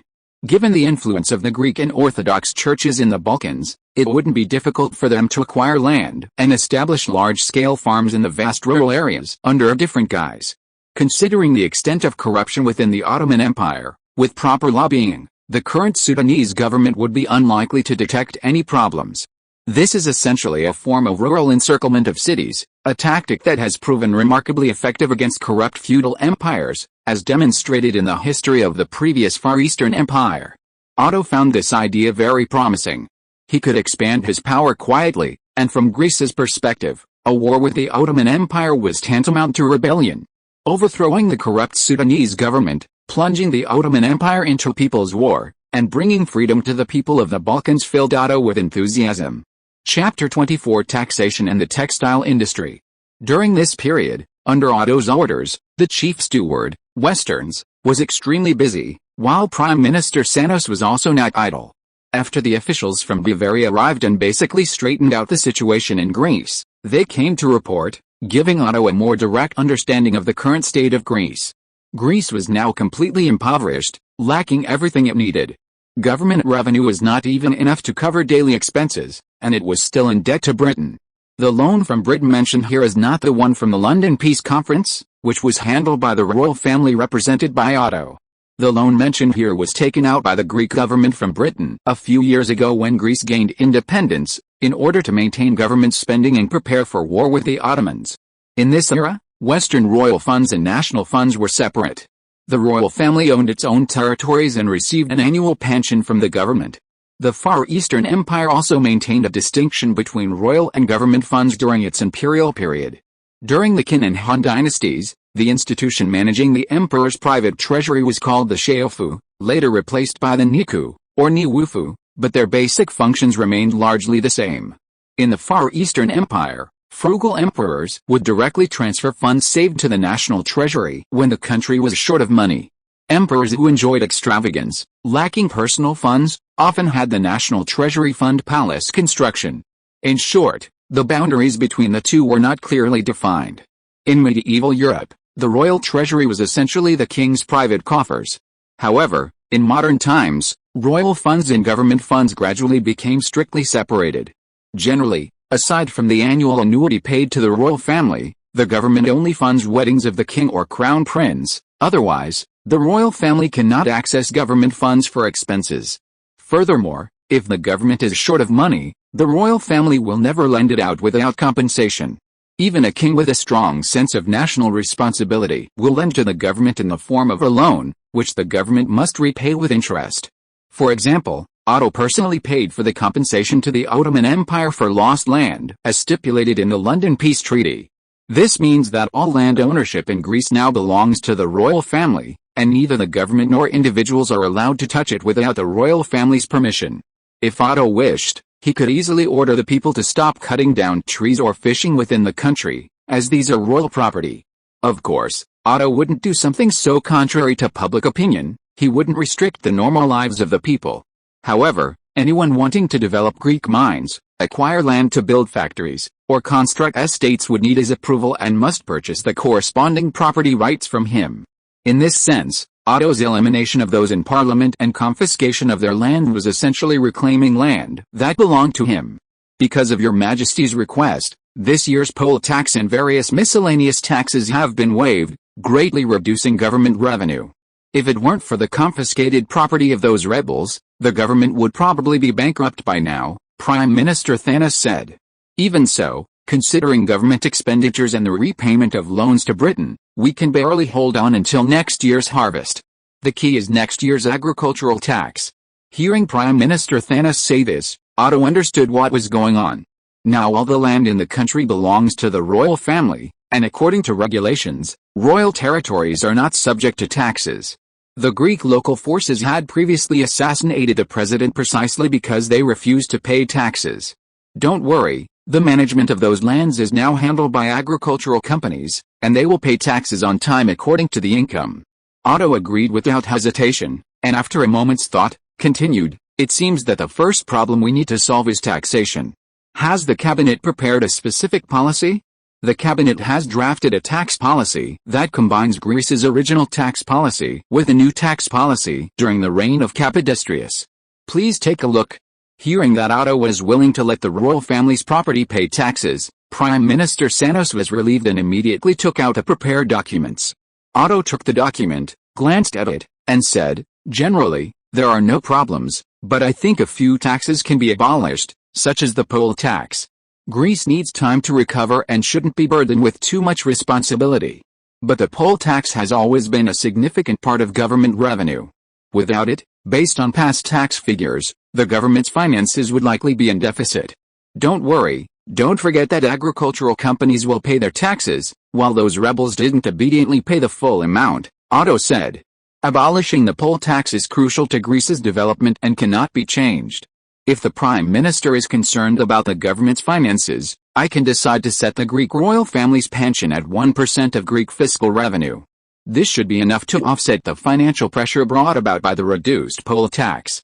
In Otto's view, the poll tax, a tax so unfriendly to ordinary people, might have been an important source of revenue in feudal times, but in the industrial age, it would hinder national development, making the small amount of tax revenue a complete loss. Especially now that Greece's population is sparse, and Otto is already anxious about increasing the population, the poll tax would greatly increase the burden on the people and suppress their enthusiasm for childbirth, which is not something Otto would allow. Prime Minister Thanos's insistence on the poll tax stemmed largely from the limitations of the era, as poll taxes are still prevalent in Europe today. I never expected you to. Prime Minister Thanos was also extremely surprised to hear this. According to European custom, King Otto's annuity was not a small sum. Although he knew Otto was very wealthy and willing to contribute to the country's development, this was the first time he had seen a king willingly reduce his annuity, and by such a significant amount. Given Greece's current fiscal revenue, Otto was essentially giving up a large portion of his royal annuity. In fact, if Otto weren't so wealthy, the Greek government's royal annuity would likely struggle to even cover his daily expenses. I'm doing this to show my willingness to develop alongside the Kingdom of Greece, to share its fate and destiny. If Greece's revenue increases in the future, I believe the royal pension will also increase, Otto said. To Otto, The current Greek royal pension was really insignificant. If it could enhance his prestige, he was willing to do it. Moreover, if Greece truly developed, Otto would certainly benefit. Your kindness moves me, Prime Minister Sanos said, unaware of Otto's true thoughts, only feeling that Otto was truly going to great lengths for Greece's development. Since the king had made so many sacrifices for the country, Sanos felt that he, as Prime Minister, should work even harder. Composing himself, he continued, furthermore, to develop industry and make up for the domestic food shortage, we have implemented a tax-free policy for the import of machinery and grain. However, I don't quite understand your previous request for a tax-free import of cotton, so I've placed that item under discussion. This is related to our development of the textile industry, Otto said. Greece has no iron ore mines, no good coal mines. Even with tax exemptions, investing in heavy industry would inevitably result in losses. That's why I requested a tax-free import of industrial machinery.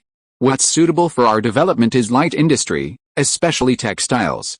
However, apart from the Thessalonians, we lack suitable land for cotton cultivation within our country. To ensure a stable domestic food supply, we cannot engage in large-scale cotton farming in Thessalonians. Therefore, the source of our cotton becomes a crucial issue. Currently, the main cotton-producing region is the southern United States, but the New World is quite far away. Our conditions in this regard are not as favorable as those in Britain, and increased costs would put our textile industry at a competitive disadvantage. Tax exemptions are intended to enhance competitiveness. Furthermore, the southern lands of Russia near the Ottoman Empire and the land along the Nile River in Egypt are also suitable for cotton cultivation. I have already sent people to Russia and Egypt to negotiate. If they are willing to grow cotton and sell it to us, it will greatly benefit the development of our domestic textile industry. But this would greatly reduce our tariff revenue, Prime Minister Sanos frowned. Besides Russia, it's one thing, but our relationship with Egypt isn't good. During the Greek independence uprising, at the request of the Ottoman Empire, Egypt sent troops to support the Ottoman Empire in suppressing Greek independence. Although the attempt failed due to the intervention of Britain, France, and Russia, the enmity between Greece and Egypt had been established. Although the two countries had ended their state of war, they still harbored mutual hostility among their people. Otto knew this, but he also understood that between nations, as long as there were sufficient interests, even the greatest hatred could be concealed. Therefore, he said, the current ruler of Egypt, Ali, is a very shrewd man. Such cooperation is beneficial to both sides, and we also have a common enemy. Chapter 25 Trivial Political Affairs. Speaking of which, the current ruler of Egypt, Ali, is also a formidable figure. Judging from his achievements so far, he can be considered a chosen one. More than a decade earlier, when Napoleon invaded Egypt, Ali al-Arak, born into a family of minor Ottoman military leaders, skillfully exploited the conflicts between the Mamluks, Napoleon, and the Ottoman Empire, successfully defeating all three forces and ultimately seizing power in Egypt. Although nominally subservient to the Ottoman Empire, Egypt was effectively an independent regime at that time, paying only a small amount of taxes to the Sultan's government annually. After consolidating power, Ali al-Arak implemented reforms in Egypt, nationalizing tax farming, merging exorbitant taxes into land tax, encouraging trade, repairing transportation infrastructure, unifying the currency, and increasing fiscal revenue. At the same time, Ali also developed irrigation systems, encouraged agricultural production, and introduced long staple cotton from the islands, which was well suited to the Egyptian environment, as a cash crop. Egyptian long staple cotton remained a significant export product for Egypt until later generations. Ali also introduced advanced technology on a large scale, established numerous universities and colleges, vigorously developed industry, and built textile mills, gunpowder factories, paper mills, dye factories, shipyards, foundries, and so on. Although these factories were essentially factories of blood and tears, with many workers being slaves who risked their lives for profit, they undeniably increased Egypt's national strength. With its growing strength, Ali gradually shifted its focus to external expansion. In November 1831, Ali marched into Syria. The Egyptian army successively captured Jerusalem, Jaffa, and Damascus, and quickly invaded Asia Minor. The Ottoman army was powerless to resist and suffered a crushing defeat. Ottoman Sultan Mahmud I repeatedly sent troops to fight back, but they were no match for the European-trained Egyptian army and suffered repeated defeats. the Egyptian army advanced on Istanbul from both land and sea. On the verge of collapse, the Ottoman Empire even accepted Russian terms and signed the Treaty of Hankil-Skerisi, thereby persuading Russia to intervene militarily. Finding Egypt so formidable, Britain and France, unwilling to see it grow too powerful, intervened to mediate, forcing Ali to withdraw his troops from Asia Minor. However, Ali still gained the critics and the hedge. In other words, Greece and Egypt could now cooperate economically, and because of their common enemy, the Ottoman Empire, they had a solid foundation for cooperation. Of course, Otto knew that given Greece's current national strength, Ali would most likely look down on Greece. However, this didn't stop him from using the conflict between Egypt and the Ottoman Empire to try and persuade Ali to cooperate and secure benefits for Greece. Success would be a victory. Given the common enemy of the Ottoman Empire, temporary cooperation with Egypt wasn't unacceptable. After World War II, Tokyo University even had a phase of cooperating with Japan to declare Sino-Japanese friendship. How could Otto only focus on the past animosity between Greece and Egypt? After discussing the tax issue with Prime Minister Sanos, the two talked about the military situation. At this time, Fried's Bavarian Guard was still stationed in Nafplio. Otto, using generous offers, had already persuaded a small number of soldiers to settle in Greece, and even Fried was considering staying in Greece to continue serving Otto. Ludwig I tacitly approved of Otto's actions, and at the same time, he provided Otto with significant support in other areas. He helped Otto secure numerous student places from now renowned European universities such as the University of Paris, the University of London, and the University of Vienna, enabling Otto to send talented individuals from Greece to study at these institutions. Furthermore, Ludwig I also helped arrange for Otto's shipyard to adopt French shipbuilding technology. In addition, Ludwig I declared that Otto's Bavarian pension would continue to be paid to him as usual until his abdication. Otto could only say that having a wealthy and well-connected king as a father was truly appealing. After the end of military rule in Greece and the stabilization of the situation, some of the troops Otto trained joined agricultural companies, while others joined local government or police agencies, essentially being demobilized. In addition to their regular duties, the troops stationed in various locations had an additional task, to assist those working on these farms with simple military training during their off-season, earning them extra bonuses for this skill. This meant that those working on the farms could be quickly mobilized when necessary, and with only a short period of training, they could become qualified soldiers, serving as a reserve force for the Greek army. After some personnel were demobilized, the number of Otto's directly subordinate army troops decreased to 6,000. There was also a navy of about 3,000 men, equipped with one first-class steam warship purchased from Britain, two second-class steam warships, and three third-class steam warships, also maintained by Otto. This was the time of transition from sailing warships to steam warships, and since warships were all made of wood, the technological gap in naval shipbuilding wasn't significant. Catching up was achievable with sufficient resources. Otto invested in shipyards to accumulate naval shipbuilding technology. He initially wanted to import technology directly from Britain, but the British were very protective. Instead, the French were willing to provide their latest shipbuilding technology. The French and British navies were actually quite similar in shipbuilding technology. In fact, the first all-steel ironclad warship in history was built in France. The difference between the French and British navies was largely due to the varying levels of government investment. Besides its navy, France also needs to maintain a strong army, thus limiting its naval budget. Conversely, Britain, due to the English Channel, can allocate the vast majority of its military budget to its navy. As a result, the French Navy lags behind the British Navy in both training and fleet size, and has naturally fallen behind over time. In Greece, the Navy and Army are currently sufficient to maintain domestic stability. However, Prime Minister Sanos feels it's unacceptable for the government to have no army at all, so he plans to form an army of about 3,000 men, hoping Otto can provide officers and equipment to help the government complete the training. Otto considered the matter briefly and nodded in agreement, promising Prime Minister Sanos that he would allocate some officers and equipment. After concluding his conversation with Prime Minister Sanos, Otto summoned Bishop Eugene to discuss his conversion to Orthodox Christianity. For Otto, religious belief was secondary. It only mattered if it achieved his goals. Orthodox Christianity was the state religion of Greece, and converting would increase his popularity among the people, demonstrating that he, as king, was united with them and shared a common faith. It would even enhance his influence in the Balkans, where Orthodox Christianity was also the dominant religion. Bishop Eugene was one of the highest-ranking local bishops among the missionaries who fled to Otto's territory. He was relatively open-minded and interested in education and science. After several exchanges, Otto decided to appoint him as the Greek Orthodox bishop. Following discussions with Bishop Eugene, Otto's conversion to Orthodoxy would take place after his ascension to the throne of Greece, at which time Bishop Eugene would represent the Orthodox Church and serve under the king. This was essentially a condition for Otto's conversion. In this way, Otto could use the Orthodox Church to further promote himself in the Balkans, enhance his prestige, and utilize the Church for educational and assimilation work.